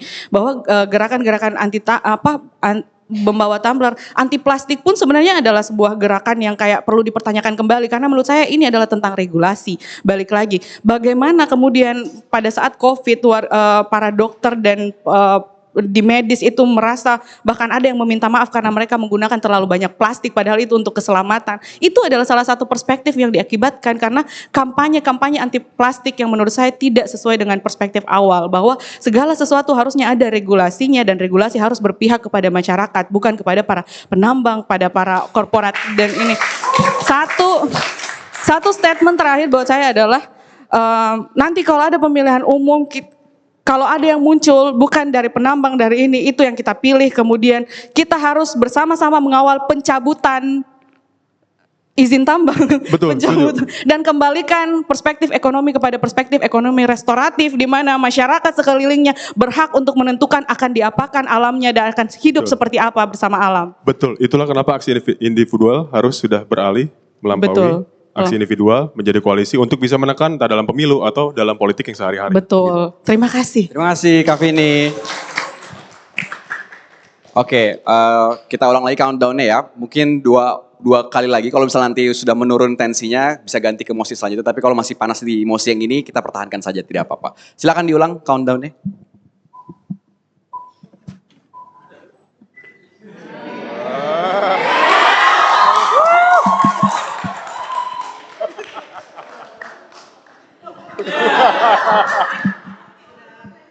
Oke, mati ya. Udah bisa. Oke. Tadi sudah terbukti ya, sudah terbentuk koalisi sama Kak Yuda. Tadi ternyata 5 menit hanya cukup untuk mengomentari soal aksi individu. Sekarang betul sekali. Saya pikir teman-teman yang saya kenal gitu ya, entah mungkin juga yang ada di MWF ini, aksi individu itu sebenarnya hanya pemantik saja. Tentu tidak ada niat sedikit pun untuk kemudian mengglorifikasi dan memoles itu. Dan karena kami sadar betul bahwa di keseharian semuanya sangat berkaitan dengan regulasi. Saya misalnya sekarang kalau makan nasi gitu ya, saya merasa wah saya tahu betul bahwa fakta ada 400 jenis gitu ya, keanekaragaman hayati hilang, sumber karbo. Kita tahu misalnya waktu saya sempat ke Merauke, saya kemudian mengunjungi dari mana kemudian beras asasi ini lahir sejak Orba dan yang lain. Kemudian sadar juga bahwa seluruh Makassar ini juga dikuasai oleh korporasi dan orang-orang yang tergabung dalam situ. Kemudian saat memilih juga rasanya siapa yang akan saya pilih, karena hampir tidak ada satu nama yang kita tahu bahwa betul-betul berpihak pada kepentingan kita. Hampir setiap, atau bahkan saya rasa saya pernah ketemu satu teman gitu, dia kemudian menggoreng dan kemudian menggunakan minyak sawit gitu ya, dan kemudian dia merasa sangat berat sekali, padahal seharusnya dia tidak perlu menanggung moral itu, karena pemerintah bayangkan sejak dulu mensubsidi besar-besaran. Kemudian salah satu yang paling sering dibilang adalah bahwa ini menjanjikan lapangan pekerjaan yang paling problematik di setiap pembangunan, dengan titel pembangunan konservatif, lapangan pekerjaan. Pada akhirnya gitu ya, di beberapa perusahaan sawit di berbagai daerah terutama Kalimantan misalnya, kita tahu bahwa tidak ada itu, yang orang bekerja juga dari luar. Tapi yang paling problematis juga lainnya di Makassar, orang-orang bahkan kampus-kampus di sini gitu ya, semua orang tuh misal sekarang semua ingin ke Morowali gitu ya. Kita bisa lihat kalau di kampus gitu ya. Memang ada apa di Morowali? Betul, itu dia. Di daerah perintis misalnya kemudian ada pride-nya kalau bekerja di Morowali. Mereka akan dengan bangga kalau mereka di Morowali. Dalam pesta-pesta keluarga tuh di mana kerja Morowali, diambilkan kursi dan yang lain. Nah, iya kan. Dan iya, jadi itu sebenarnya sangat ironi. Bayangkan kita punya pemimpin di kota ini dari tambang, semua anak mudanya tiba-tiba merasa bangga bekerja di perusahaan-perusahaan ekstraktif gitu ya, entah penambangan, jangankan kelapa sawit itu langsung ACC gitu kalau di keluarga. Nah makanya kami rasa kesadaran personal itu penting sebagai pemantik, karena Makassar itu sangat kuat akar budayanya, sangat kuat akar pride-nya. Makanya kalau di Makassar, saya nggak tahu kalau daerah lain, itu yang menjadikan aksi personal penting. Tapi betul, pembicaraan tentang regulasi dan yang lainnya itu menjadi sangat-sangat penting. Bahwa kalau kau kerja di sawit misalnya, bahwa itu bukan suatu kebanggaan besar, karena harusnya kau mengkritisi kebijakan-kebijakan dan dampaknya. Bayangkan misalnya masyarakat sekitar kan tidak pernah tersentuh kekayaan dari seluruh angka miliaran nol itu, dari hasil misalnya aktivitas yang dilakukan oleh perusahaan. Kita sadar betul akan itu. Tapi itu juga kesadaran personal penting hanya untuk menunjukkan kepada teman-teman yang hari ini kemudian masih sangat bangga, terutama di Kota Makassar, pride-nya masih sangat tinggi, bekerja di usaha-usaha ekstraktif adalah kritis bahwa dia sedang bekerja di mana dan betapa besar dampak itu gitu. Itu sih kesadaran personal itu menjadi penting. Tapi betul, itu hanya penting. Yang terpenting adalah tadi dari personal menjadi koalisi. Jadi itu paling penting, itu paling besar gitu ya. Kita yakin semua yang ada di ruangan ini, saya tidak tahu juga, kita semua punya cicilan, kita semua kelas menengah juga kesusahan bertahan hidup gitu ya. Kita tahu betul bahwa saya misalnya seorang ibu dan punya anak kecil gitu, setiap hari juga memikirkan bahwa kalau situasi hari ini panas gitu ya, terutama Makassar yang mataharinya 9, saya tidak membayangkan anak saya ke depan apa gitu. Kalau tahun-tahun depannya saya bisa lunasi cicilan rumah itu misalnya menjadi warisan, saya juga tidak yakin apakah dia bisa keluar rumah atau tidak gitu. Karena mungkin saja misal ada banjir dan yang lain dan bencana lainnya yang kemudian menanti dia di hari-hari besok. Itu juga menjadi penting sekali. Nah kesadaran itu saya penting, kesadaran personal hanyalah akar dan pemantik untuk kemudian menjadi pemandu untuk terus memprotes segala kebijakan, bahwa kalau kita makan, kita menggoreng, seluruh aktivitas kita adalah aktivitas politis yang kita tidak punya opsi untuk memilih, karena itu yang disediakan pasar dan pemerintah, dan kita bertahun-tahun dibentuk oleh itu. Oke, saya punya 42 detik. Tapi saya mau bilang bahwa menjadi warga yang baik penting, tapi juga menjadi warga yang sadar akan politik. Betul. Dan mau bersama-sama untuk mendorong perubahan, menekan kepada pemerintah dan korporasi, itu juga hal yang penting. Betul gitu ya. sekali. Nah saya juga menangkap hal yang penting tadi soal ketimpangan. Tadi kita bicara bagaimana kita sekarang kesusahan, kita punya cicilan dan lain sebagainya. Saya merasa gerakan kita ini, kalau kita mau berkoalisi, juga harus mengadres hal-hal seperti itu. Jadi ketimpangan ini kita lihat multidimensional, bukan cuma ketimpangan ekonomi, tapi ketimpangan terhadap gender misalnya, atau ketimpangan politik misalnya. Ketika para pembisnis industri ekstraktif yang terkoneksi dengan para pemangku kebijakan, itu ternyata berbeda dengan kita-kita yang tidak punya akses terhadap Terima kasih decision banyak. makers. Betul. Jadi saya rasa menggabungkan isu ketimpangan dengan isu iklim ini menjadi hal yang penting. Betul Terima kasih. sekali. Terima kasih. Terima Mas kasih Egi. banyak. Mungkin kita bisa bergeser ke klaim selanjutnya, masih berkaitan tapi biar bisa lebih mengelaborasi Mas Egi begitu ya. Maksud ICW ketika bicara politik itu apa? Apakah jangan-jangan cuma sekedar masuk partai yang sudah ada, atau ada permasalahan yang lebih sistemik di luar dari partisanship gitu ya. Jadi kita masuk ke situ. Silakan dibacakan klaim kedua Mas Egi. Oke, terima kasih Mas Yasar. Klaim kedua, krisis iklim hanya bisa diatasi oleh perubahan politik yang membatasi pengaruh oligarki dan elit bisnis. Ada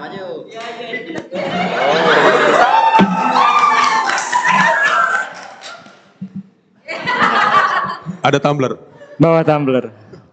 Ya, sebagai ASN ini cukup berisiko buat saya, jadi saya minta izin ke istri dulu. Saya tidak terima dengan kata hanya pada klaim kali ini, karena tadi kita sudah bicara banyak soal bagaimana sistem tidak bekerja ketika kita hanya puas pada diri kita sendiri. Tapi ternyata ketika kita hanya melihat pada diri kita sendiri, sistem juga tidak bekerja. Kok sama? Maksud saya seperti ini.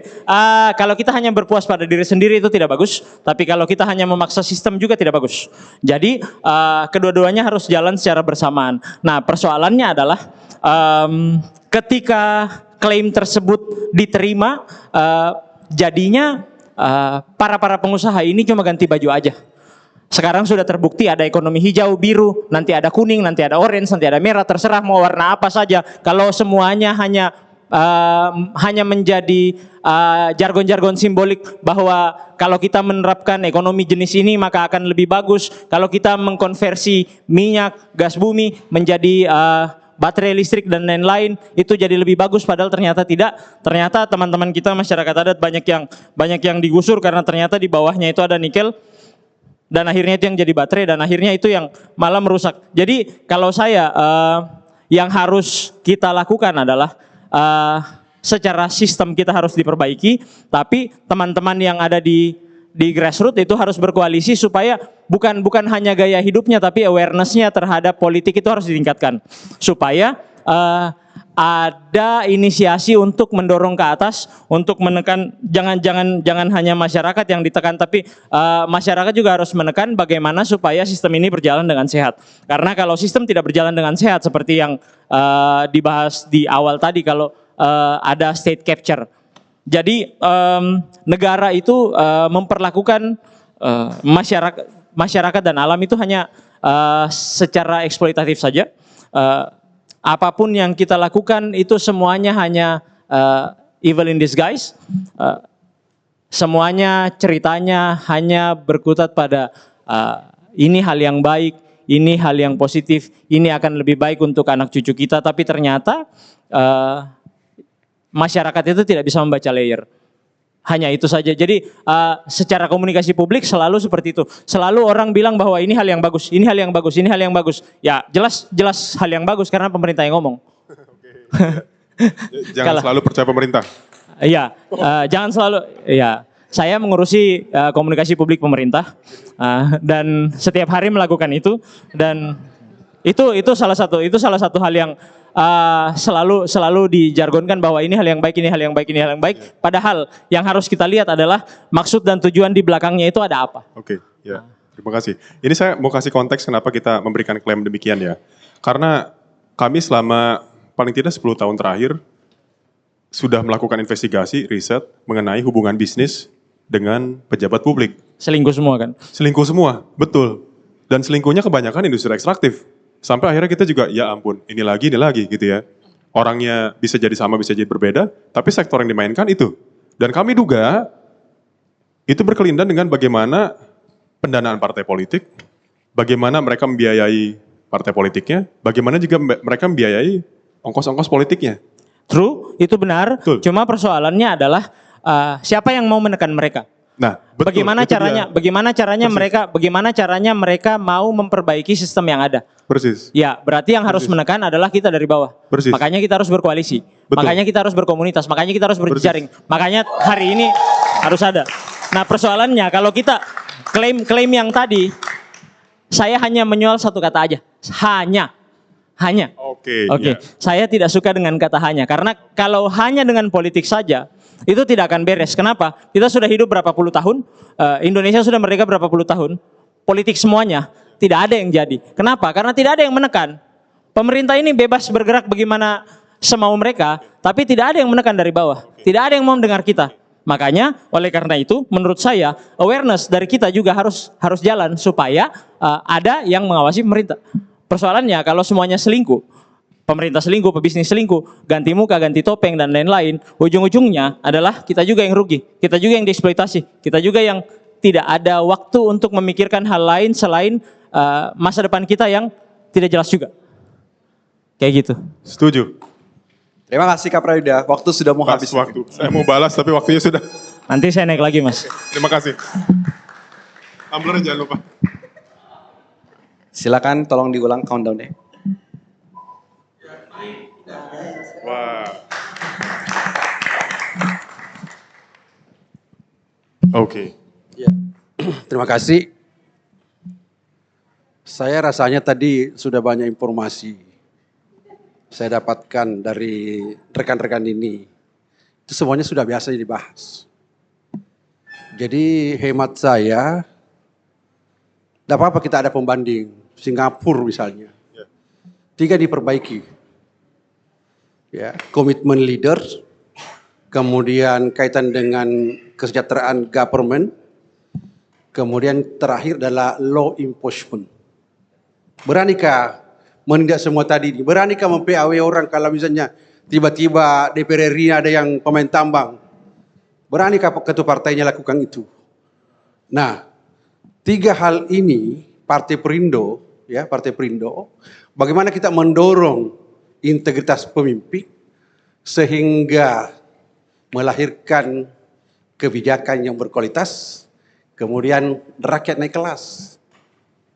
Nah, hari ini saya pernah mencoba di luar sistem.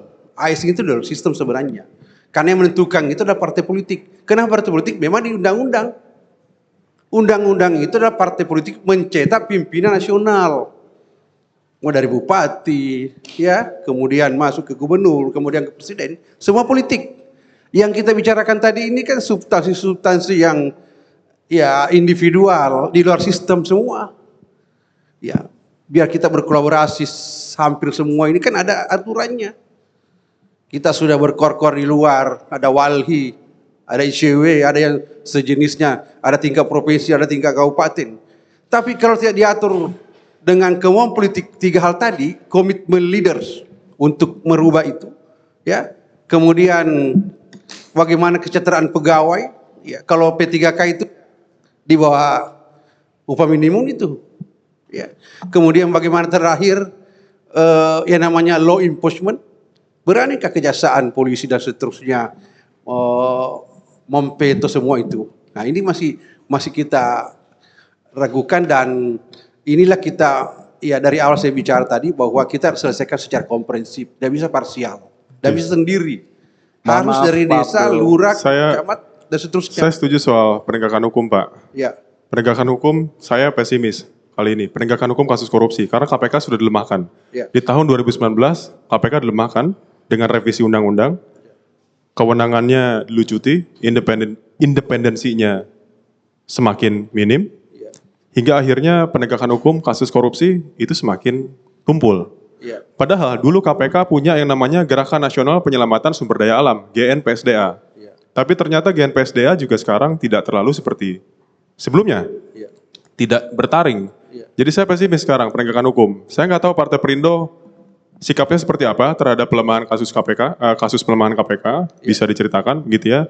Tapi yang lain juga ingin saya sampaikan, Pak, dari klaim Bapak tidak ada pebisnis. Ya. Industri ekstraktif di Perindo ternyata saya cek datanya ada, Pak, di tahun 2022. Bisa dijelaskan mungkin, Pak? Ya. Jadi saya tadi katakan memang saya masuk 8 bulan. Ya. Kalau ada data seperti itu, inilah gunanya yang namanya non parlemen. Ya. Mohon maaf kita Pak, non parlemen ini sudah 3 bendera Pak. Mohon maaf oke. ya Pak. Terima kasih Pak. Kita harus masuk di parlemen supaya kita bisa menentukan di sana. Sampai sekarang kan Perindo belum masuk di parlemen, jadi belum bisa menentukan sikap. Saya kira itu ya. Makasih. Terima kasih Oke, Pak. terima kasih, Pak. Oke, bisa kita ulang countdown-nya.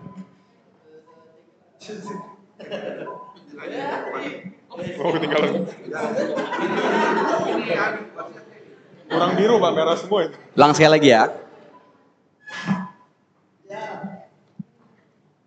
Iya. Iya. Oke. Oke.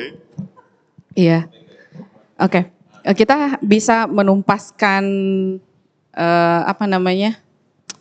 itu hanya dengan membatasi oligarki atau meniadakan oligarki gitu. Nah, pertanyaannya adalah bagaimana kita meniadakan oligarki itu? Kalau bilang tidak sepakat, saya sepakat gitu ya. Kenapa saya sepakat? Karena menurut saya akarnya ini adalah karena orang-orang yang bikin aturan bukan orang-orang yang hidup di sana. Orang-orang yang bikin aturan tentang tambang bahkan tidak pernah menyentuh tanah yang dia bikinkan aturannya. Orang-orang yang misalnya tadi kita jalan dari depan ke sini tentang balik lagi misalnya tentang sampah. Model tempat sampahnya itu adalah tempat sampah yang tidak bisa diangkat, langsung dicor ke ini. Terus bagaimana tukang sampahnya mau angkat? Dia menyelam ke dalam sampah gitu. Kan itu kenapa bisa terjadi begitu? Karena orang yang bikin aturan itu orang yang tidak pernah tersentuh itu. Ada satu hal yang lucu misalnya ketika kita mendengar celetukan-celetukan anak orang kaya yang kemudian jadi DPR misalnya, aku dulu nggak pernah dibolehin keluar sama mami. Terus bagaimana caramu melihat realita yang akan kamu bikinkan aturan kalau mamimu tidak bikin kamu keluar dari rumah, gitu kan? Iya, dan itu pertanyaannya, salahnya dari mana? Itu yang selalu kita pertanyakan, dari mana salahnya ini ya gitu. Nah kalau kita tarik mundur ada banyak sekali faktor kenapa kemudian realita hari ini terjadi seperti itu ya.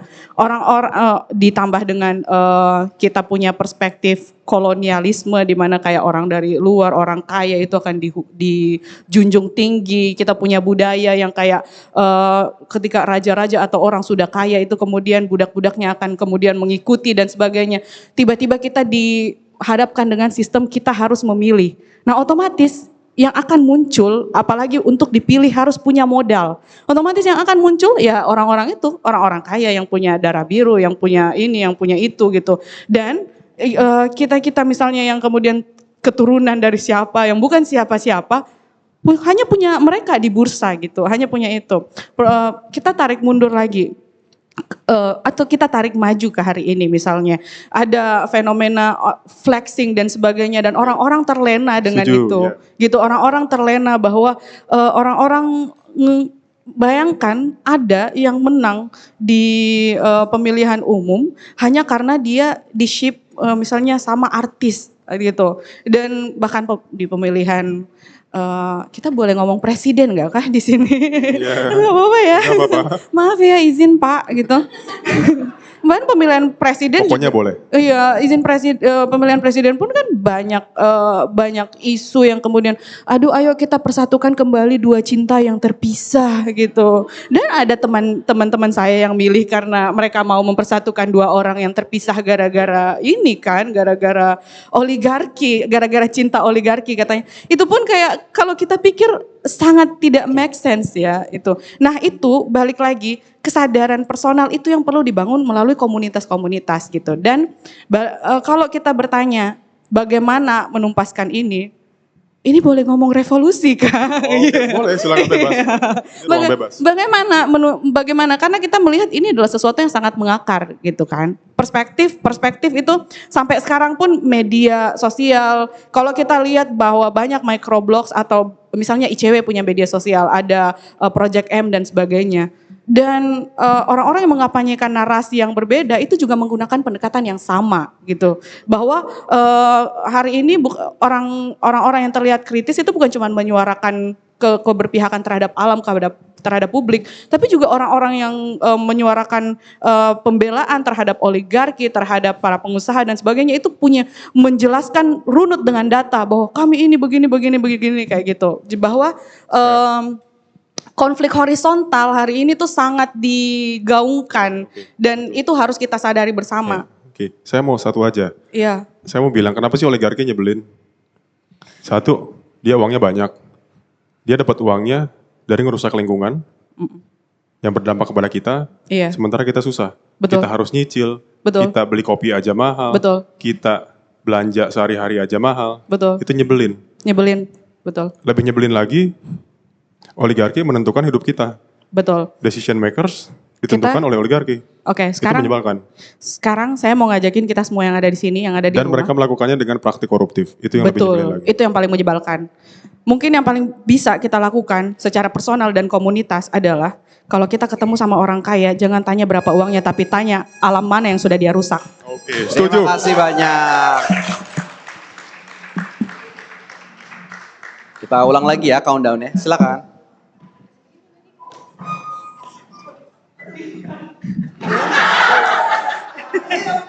Wah, ini parpol penting juga nih. Saya ngejawab ke parpol dengan ke teman-teman beda nih soalnya. Iya benar. Harus ini ya Mas. Ini maaf kaum privilege, kursinya di depan saya ya. Parpol harus lebih cepat, kalau enggak nanti kalah nih di Oh iya pemilu. benar. Akhirnya merasakan privilege parpol hari ini. Oh ternyata begini, kemudahan mendapatkan kursi.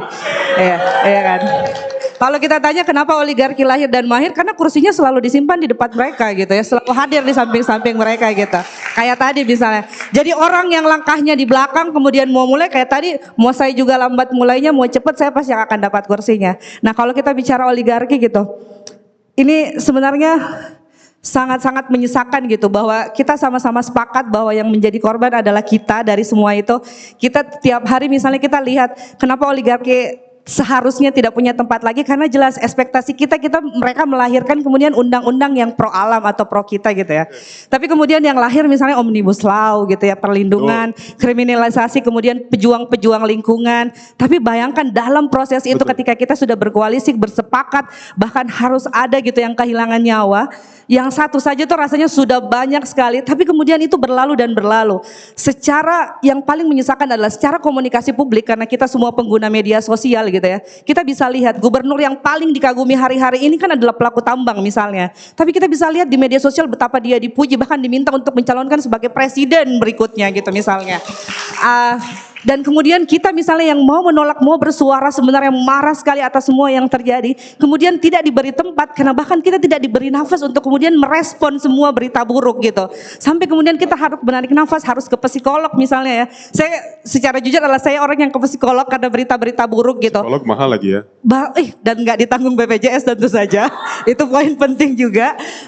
Tidak ditanggung BPJS untuk ke psikolog, dan itu rasanya sangat menyesakan karena bahkan kita mau mengomentari misalnya kita mau marah tuh kita nggak dikasih jeda sama berita buruk, sehingga kan kebanyakan orang akhirnya menarik diri dan kemudian akhirnya menarik diri dari koalisi, menarik diri dari kolektif-kolektif kecil mereka karena saking lelahnya. Nah itu juga yang kurasa penting bahwa kalau kita capek mungkin perlu istirahat tapi harus kembali karena kita bisa lihat bahwa oligarki susah sekali untuk lepas. Bayangkan di media sosial orang yang paling banyak followersnya, paling banyak like-nya kita hindari bagaimanapun akan muncul di explore gitu. Kita mau berharap apa kalau kita memberi ruang pada orang-orang seperti itu? ICW misalnya memposting bagaimana kemudian perjalanan tambangnya, alurnya, orang akan bilang aduh itu fitnah dan yang lain gitu. Kemudian dia diberi tempat oleh para influencer, klarifikasi dan yang lainnya. Yang paling menyisakan adalah itu sih lahirnya aturan-aturan yang kita harapkan bahwa dia akan menolong ternyata sangat merusak. Dan yang paling mencengangkan adalah itu kemudian kita biarkan terus terjadi. Itu kan tidak tiba-tiba hari ini gitu ya. Misalnya kita bisa lihat kan tidak mungkin tiba-tiba kayak tadi kalau kita bicara industri ekstraktif, pemerintah kan bukan hanya kemudian memberikan legalisasi dalam bentuk aturan, mereka mensubsidi besar-besaran gitu. Kenapa kemudian industri sawit dan semua yang ada di supermarket sawit, karena kan disubsidi besar-besaran pada saat Orba gitu. Jadi bukan hanya kemudian mereka mendukung kayak tadi, oh ACC saja misalnya ya, tambang hanya lewat Pemprov, mereka bahkan bisa mensupport. Yang paling sulit adalah salah satu jalan menuju parlemen, syaratnya paling utama adalah harus didukung oleh para pengusaha ekstraktif. Kita tahu modal-modal di baliknya adalah para pengusaha ekstraktif. Hampir mereka tidak bisa mendapatkan kursi kalau mereka tidak didukung. Dan tentu janji politisnya adalah mereka bisnisnya akan dilancarkan dan yang lain. Saya pernah tinggal di Kalimantan Selatan gitu. Kita tahu betul ada satu nama yang paling populer dan yang lain. Tapi kemudian namanya kan tidak hanya terkenal di Kalimantan. Dia kemudian sekarang melakukan PSN besar-besaran gitu di Papua. Karena apa? Karena kan dia tidak kemudian turun ke parlemen, tapi karena dia berkontribusi dan kemudian menjadi penunggang dana, akhirnya tentu saja tadi bisnisnya dilancarkan. Makanya oligarki tidak hanya pada orang yang kita lihat sebagai representasi partai politik, tapi juga orang-orang yang di belakang, karena paling mereka yang sebenarnya akan menjadi makin kaya dan kaya gitu. Dan kita tetap saja cicilan menanti tiap bulan. Iya. Ya, di sini isinya menurut saya juga pendanaan politik ya, bahwa biaya politik di Indonesia ini sangat mahal, sehingga mereka bergantung pada bisnis ekstraktif. Betul. Karena uang yang paling besar itu berputarnya di sana. Betul gitu. sekali. Itu yang harusnya bisa diadres juga. Dan sayangnya partai politik juga, ini kepada para politisi, partai politik, kita nggak tahu mereka sumber dananya dari mana aja, nggak transparan. Betul. Kenapa sih nggak dipublish aja bahwa kami partai politik mendapat dananya dari A, B, C, D, gitu ya. Itu nggak pernah kita lihat.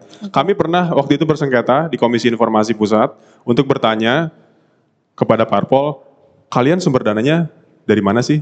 Nggak dikasih sampai sekarang, gitu ya. Padahal udah dinyatakan terbuka. Jadi ada isu itu juga yang sayangnya berkelindan banget dengan apa yang kita bicarakan, gitu ya. Lalu tadi soal Undang-Undang Minerba juga, Undang-Undang Cipta Kerja.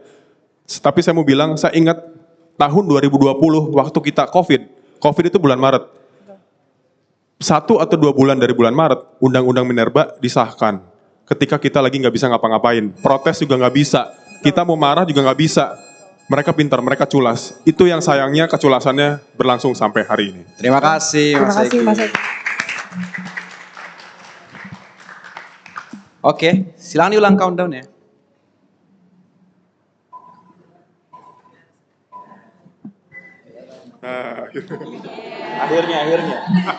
Akhirnya. Iya, mungkin ini juga yang membuat saya tidak terpilih pada pemilihan kemarin. Bukan karena kurang uang ya? Bukan. Kurang bersatu kita. Tapi kalau boleh tahu habis berapa sih kemarin?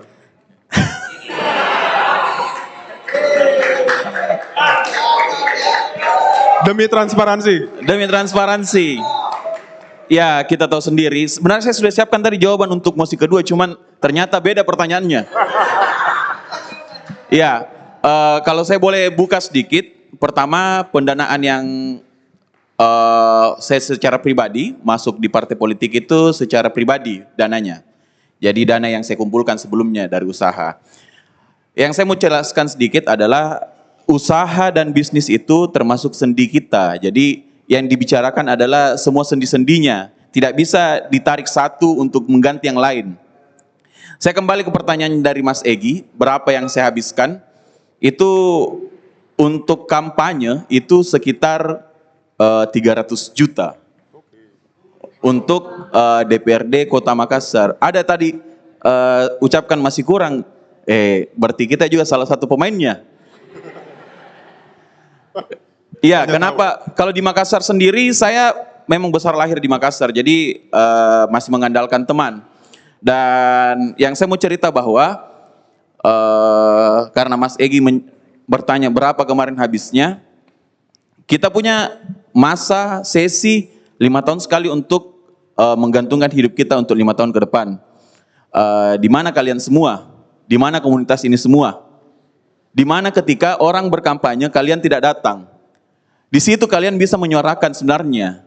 Ya mungkin saya skopnya paling kecil karena saya kemarin caleg DPRD Kota. Cuman kalau kita misalkan bergantung kepada misalkan siapa anggota DPR yang bisa kita punya akses? Teman-teman punya siapa anggota DPR sekarang? Kalau jawabannya tidak ada, ya tidak mungkin kita bisa suarakan. Silahkan kalau misalkan ada nanti yang mau menyuarakan lewat saya, bisa lewat saya. Nanti saya terbuka untuk nomor HP saya. Bukan masalah apa, tapi ini keterbukaan untuk akses, Mas. Mungkin seperti itu. Saya penasaran dengan, oke itu satu hal. Terima kasih sudah declare bahwa habis 300 juta. Semoga jujur. Tapi saya mau tahu sebetulnya pertobatan ekologis yang dimaksud itu apa sih?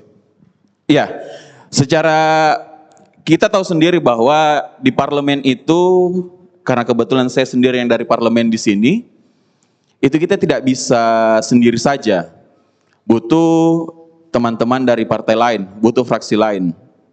Tapi secara fraksi, secara partai, tobat ekologis yang dimaksudkan oleh ketum kami itu berdasar pada kita mungkin bisa dicek bahwa pada akhirnya PKB itu setuju dan me-ACC Undang-Undang Minerba. Cuman partai yang paling pertama dan paling getol untuk melawan itu ya PKB. Kita tidak bisa sendiri juga di dalam. Maka dari itu saya ajak teman-teman, mungkin teman-teman komunitas, aktivis untuk suarakan itu dari gedung DPR. Biarkan teman-teman PKB menolak Undang-Undang Minerba ya tadi atau pada akhirnya menerima. Awalnya menolak. Pertanyaannya kenapa bisa berubah? Bang, ada 3 bendera bang, silakan kembali. Terima kasih bang. Padahal sebenarnya yang paling seksi ini politisi. Cuman yang hadir cuman ayahanda dari Perindo dan saya. Mungkin bisa lebih banyak lagi politisi yang dihadirkan. Terima kasih. Gak apa-apa. Sudah diundang tapi menolak. Sudah diundang politisi-politisi Nanti bisa tapi cepat-cepat menolak. supaya duduk lagi. Saya juga pengen tanya soalnya. Oke, terakhir. Silakan diulang.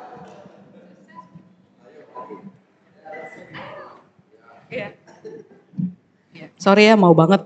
Ini sebenarnya pertanyaan ya dari pemantik tadi. Ini kelihatan gimana kemudian kita dilihat sebagai masyarakat ya. Kok masyarakat yang harus effort ya untuk bisa mencari akses? Kok tidak ada sistem yang memberikan akses ke kita ya? Kok misalnya, kok kita harus punya WhatsApp personal anggota DPR sih buat ngeluh? Kok gitu? Itu mungkin. Nanti bisa dilanjut pertanyaannya. Makasih. Oke, ini selesai, ganti lagi. Iya, boleh. Diulang lagi countdown-nya kalau gitu. Maju lagi Pak, PKB.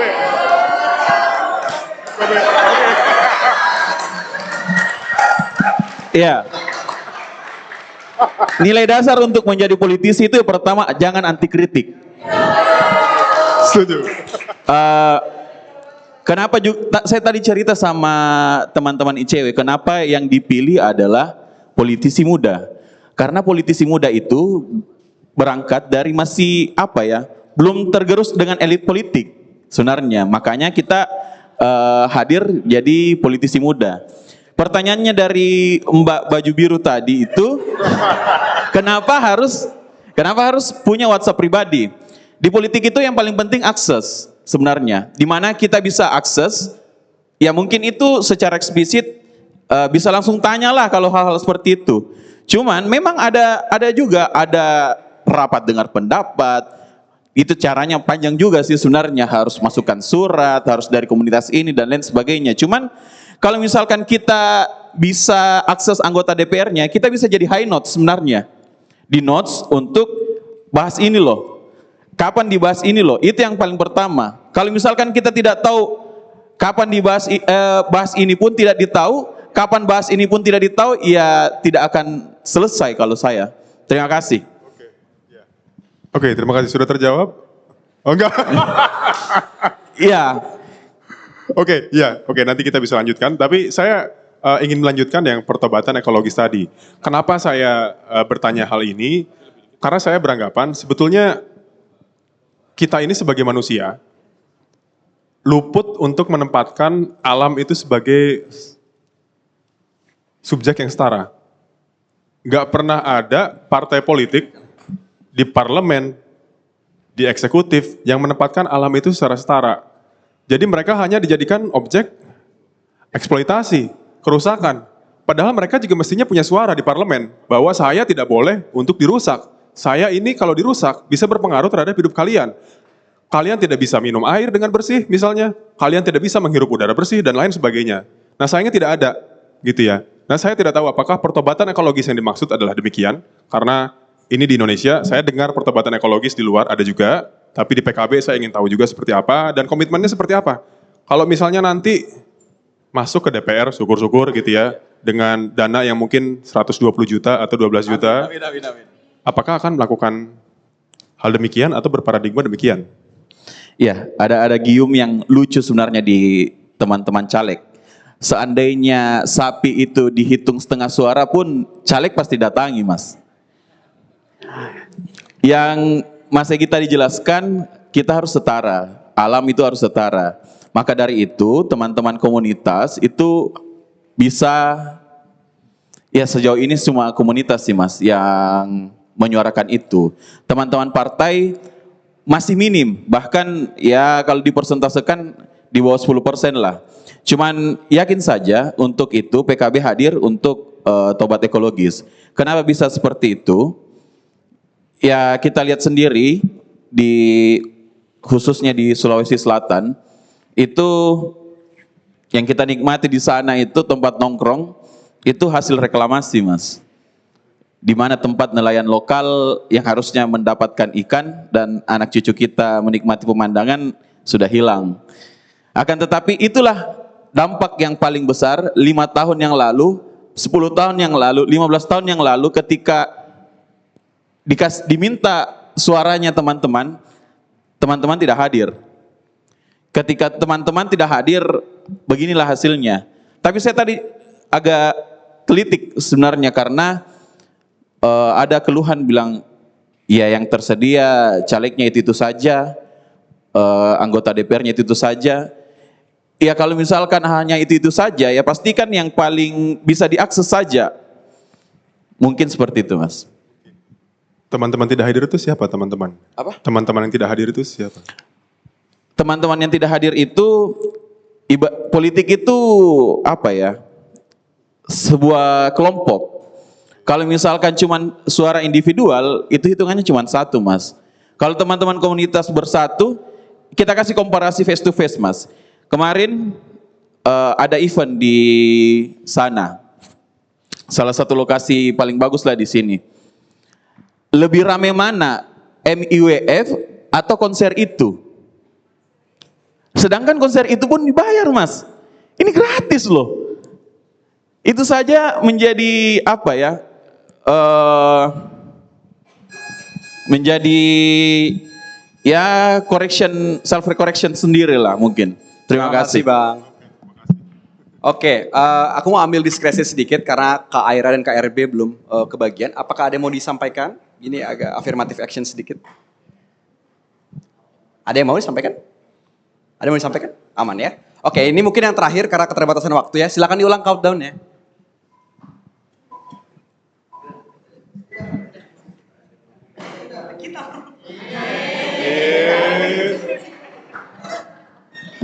Saya bagi Kak, 50-50 saya bagi jatah kuenya. Kenapa melihat perdebatan 10 menit terakhir tadi, itu makin meyakinkan saya bahwa kenapa oligarki perlu tidak ada tempat lagi. Pertama, kita bisa lihat bagaimana bicara soal kita harus punya keterwakilan. Kenapa kita harus punya keterwakilan? Aksesnya dong dibuka, cara kerjanya dong yang diubah. Mau siapapun yang di dalam, kalau cara kerja sistemnya masih sama, tidak akan ada perubahan apa-apa. Jadi kita perlu orang-orang dengan pembaharuan yang kemudian duduk dan bisa menyusun sehingga sistemnya semua berubah. Kita yang jadi penting, suara kita yang dicari, bukan kita yang harus mencari perwakilan-perwakilan kita di tempat itu. Yang kedua misalnya suara-suara soal menormalisasi diksi-diksi bahwa sapi bisa mendatangkan suara dan yang lain, itu saya pikir juga adalah akar yang seharusnya tidak perlu ada lagi ruang, atau kemudian meskipun kita bicarakan dengan santai, rasanya tidak ada lagi ruang untuk menormalisasi kata-kata seperti itu. Tidak akan pernah ada betul-betul keterwakilan selama itu dinormalisasi entah lewat jokes atau kalimat yang serampangan pun gitu. Juga yang saya rasa jadi penting sekali hari-hari ini adalah kalau tadi menyoal bahwa konser rame dan tidak, juga adalah karena tadi kita masih bicara media sosial, yang sangat penting adalah cara-cara mengkampanyekan itu, menyuarakan itu, bahwa koalisi kita mungkin hari-hari ini tidak ada cara yang salah dengan kemudian berdiskusi atau kemudian bertemu dan kemudian bertukar ide, tapi kita jelas bahwa dukungan kita terbesar adalah generasi-generasi baru gitu ya. Kemudian misalnya Gen Z atau Gen Alpha yang kemudian cara komunikasinya itu yang perlu diubah gitu, cara-cara penyampaiannya, bagaimana kemudian hasil-hasil riset itu kita tahu berapa orang yang baca jurnal dan hasil riset gitu. Berarti kan secara visual, secara penyampaiannya itu juga yang penting, karena kita tidak pernah meragukan bahwa itu urgent atau tidak, itu urgent sekali, jelas gitu ya. Apakah ini kemudian berbahaya bukan hanya besok, tapi hari ini sudah kita rasakan semua akibatnya. Makanya saya rasa penting gitu, semua hasil riset ICW dan semua yang dibicarakan saya rasa penting, tapi kemudian cara kita menyuarakannya itu menjadi penting agar misalnya suatu saat nanti meskipun terkesan utopis, harusnya acara-acara seperti ini yang ramai dan kemudian orang antri untuk mengikuti, karena ini adalah satu-satunya sesi. Karena bayangkan ini sangat utopisnya, pemerintah tidak pernah menyediakan kita ruang untuk kemudian menghujat-hujat begitu ya. Padahal jelas gitu kesalahannya enggak menghujat, tapi kemudian mengkritisi dari kebijakan gitu ya, mengkritisi. Padahal kalau kita bikin listnya pun saya yakin notulennya juga capek akan mencatatnya gitu ya. Kita nggak bicara UU Minerba, Omnibus Law, kemudian PSN gitu ya, kemudian tadi deforestasi besar-besaran gitu. Kita bahkan rasanya capek menghafal angka-angka itu tuh saking banyaknya, saking rumitnya. Makanya juga aku rasa penting bahwa tadi itu tetap harus jadi pembicaraan, tapi melihat generasi baru yang kemudian sebenarnya mereka merasakan dampaknya itu adalah pembaharuan terhadap cara mengkampanyekan isu-isu itu juga aku rasa penting sekali, karena apakah oligarki harus ada dan tidak, tentu tidak ada perlu lagi tempat untuk itu. Makanya Selain tadi jangan pilih yang terlibat di tambang, ekstraktif dan lain-lain. Jangan pilih orang-orang yang kemudian menormalisasi hal-hal seperti tadi, politik uang, kemudian hal-hal kemudian kerja di tambang dan yang lain. Kalau ketemu saja orang yang bangga sekali, di mana kerja? Mau Kak ke Morowali besok, langsung saja red flag, cut, dead cancel, gitu. Oke, ya, saya beranggapan bahwa oligarki sebetulnya bisa diminimalisir kalau penegakan hukumnya berjalan dengan baik. Sayangnya lagi-lagi kalau saya boleh mengulang, KPK sudah dilemahkan. Oh iya betul. Penegakan hukum dari aparat penegak hukum yang lain juga tidak berjalan maksimal gitu ya. Jadi saya ragu kalau kita mengandalkan pada aktor negara. Sehingga di sini saya merasa penting untuk bagi kita semua berkoalisi bersama-sama gitu ya, untuk juga bisa menghentikan si pengaruh oligarki tadi, yang mana oligarki merusak lingkungan, berdampak pada kita, nyebelin lagi gitu Betul ya. sekali, nyolot lagi juga. Nyolot lagi, betul, nyolot. Media sosialnya, bahkan oligarki di media sosial nyolot begitu ya, flexing, betul, itu menyebalkan. Tapi itu juga yang kenapa menjadi alasan kami untuk membuat diskusi hari ini gitu ya. Karena kami percaya bahwa kerusakan lingkungan hari ini, krisis iklim hari ini, itu berkelindan dengan isu korupsi. Dan korupsinya ini juga tidak bisa dipandang hanya sebatas pada tindak pidana. Karena kalau kita melihat korupsi hanya sebatas pada tindak pidana, nggak akan selesai. Karena ada korupsi yang tidak tersentuh. Ada korupsi yang dilakukan oleh oligarki yang duduk di pemerintahan atau mereka terkoneksi dengan pemerintahan dan itu bermainnya di balik layar. Ada pasar gelap yang mereka lakukan gitu ya, mereka melakukan transaksi sehingga kita tidak bisa berbuat apa-apa, tidak bisa ditegakkan secara hukum, sehingga bagi saya kembali lagi kepada warga. Kita harus menjadi warga yang baik, tapi tentu warga yang baik tidak cukup. Warga yang aktif secara politik dan warga yang aktif untuk berjalan bersama-sama itu adalah hal yang paling krusial. Betul sekali. Terima kasih, Mas Mereka Egy. ada dan banyak, tapi harapannya kita bisa lebih banyak dalam koalisi. Terima kasih Mas Egy. Boleh tepuk tangan sekali lagi teman-teman. Tidak terasa, mungkin kalau untuk kita tidak terasa, yang di depan mungkin sangat terasa ya. Sudah 2 jam kita mengepung dan dikepung begitu. Aku yang mengucapkan terima kasih untuk kawan-kawan yang ada di Capel ini sudah mau bertahan sampai jam 12 ini begitu ya. Mulai naik tensinya tapi sayangnya harus di-cut gitu karena ada keterbatasan waktu untuk agenda selanjutnya. Besok masih ada agenda seputar korupsi iklim, sedikit promosi, ICW juga akan mengisi panel public lecture seputar korupsi iklim di jam 1:30 di Capel ini juga. Jadi teman-teman yang masih penasaran dengan perbincangan ini bisa lanjut di agenda besok 1:30. Tentu terima kasih untuk para pengepung, saya sangat mengapresiasi kehadiran dan kesediaan teman-teman semua. Apalagi 2 kawan politisi yang sebelumnya dikepung juga ternyata gitu ya. Kami udah mencoba untuk mengundang semua partai tapi dua teman inilah yang berani untuk hadir gitu, harus kita apresiasi. Tentu sekali lagi kami ingin menegaskan ini perdebatan yang kami bangun mencoba untuk mencari format-format baru dalam membangun diskursus, tapi rasanya kalau boleh mengambil kesimpulan memang pada akhirnya ada kesepakatan aksi individu dan aksi kolektif bukan untuk dibenturkan tapi saling komplementari begitu ya. Tapi yang jelas untuk melawan dominasi oligarki yang sangat besar itu tidak kurang upaya-upaya kolektif lah yang dibutuhkan untuk melawan dominasi tersebut. Aku yang berterima kasih juga kepada seluruh panitia MUF yang membantu jalannya kegiatan hari ini. Mari tepuk tangan. Tanpa bantuan teman-teman teknis di belakang kamera, di belakang sound dan juga yang membantu mempersiapkan ini tidak akan bisa terlaksana. Jadi apresiasi untuk teman-teman MUF. Tentu ini eksperimen, ini sudah 2 kali berlangsung. Ini format baru yang mau kami coba di ICW. Jadi seperti halnya semua eksperimen pasti ada kurangnya dan mungkin banyak kurangnya. Jadi mohon dimaklum teman-teman kalau ada kekurangan dalam menjalankan kegiatan tadi. Saya juga sebagai master memohon maaf misal ada kekurangan. Misal tadi ada angkat-angkat bendera nggak langsung saya bilang gitu ya. Itu sulit juga menavigasinya tapi begitu. Terima kasih sudah berpartisipasi dalam eksperimen kami ini, agenda Kepung ICW. Terakhir, terima kasih sekali lagi untuk semuanya. Salam, selamat sore. Selamat siang, sorry. Ada di YouTube nanti. Oh, foto dulu teman-teman. Berjabat tangan, habis itu kita foto di depan.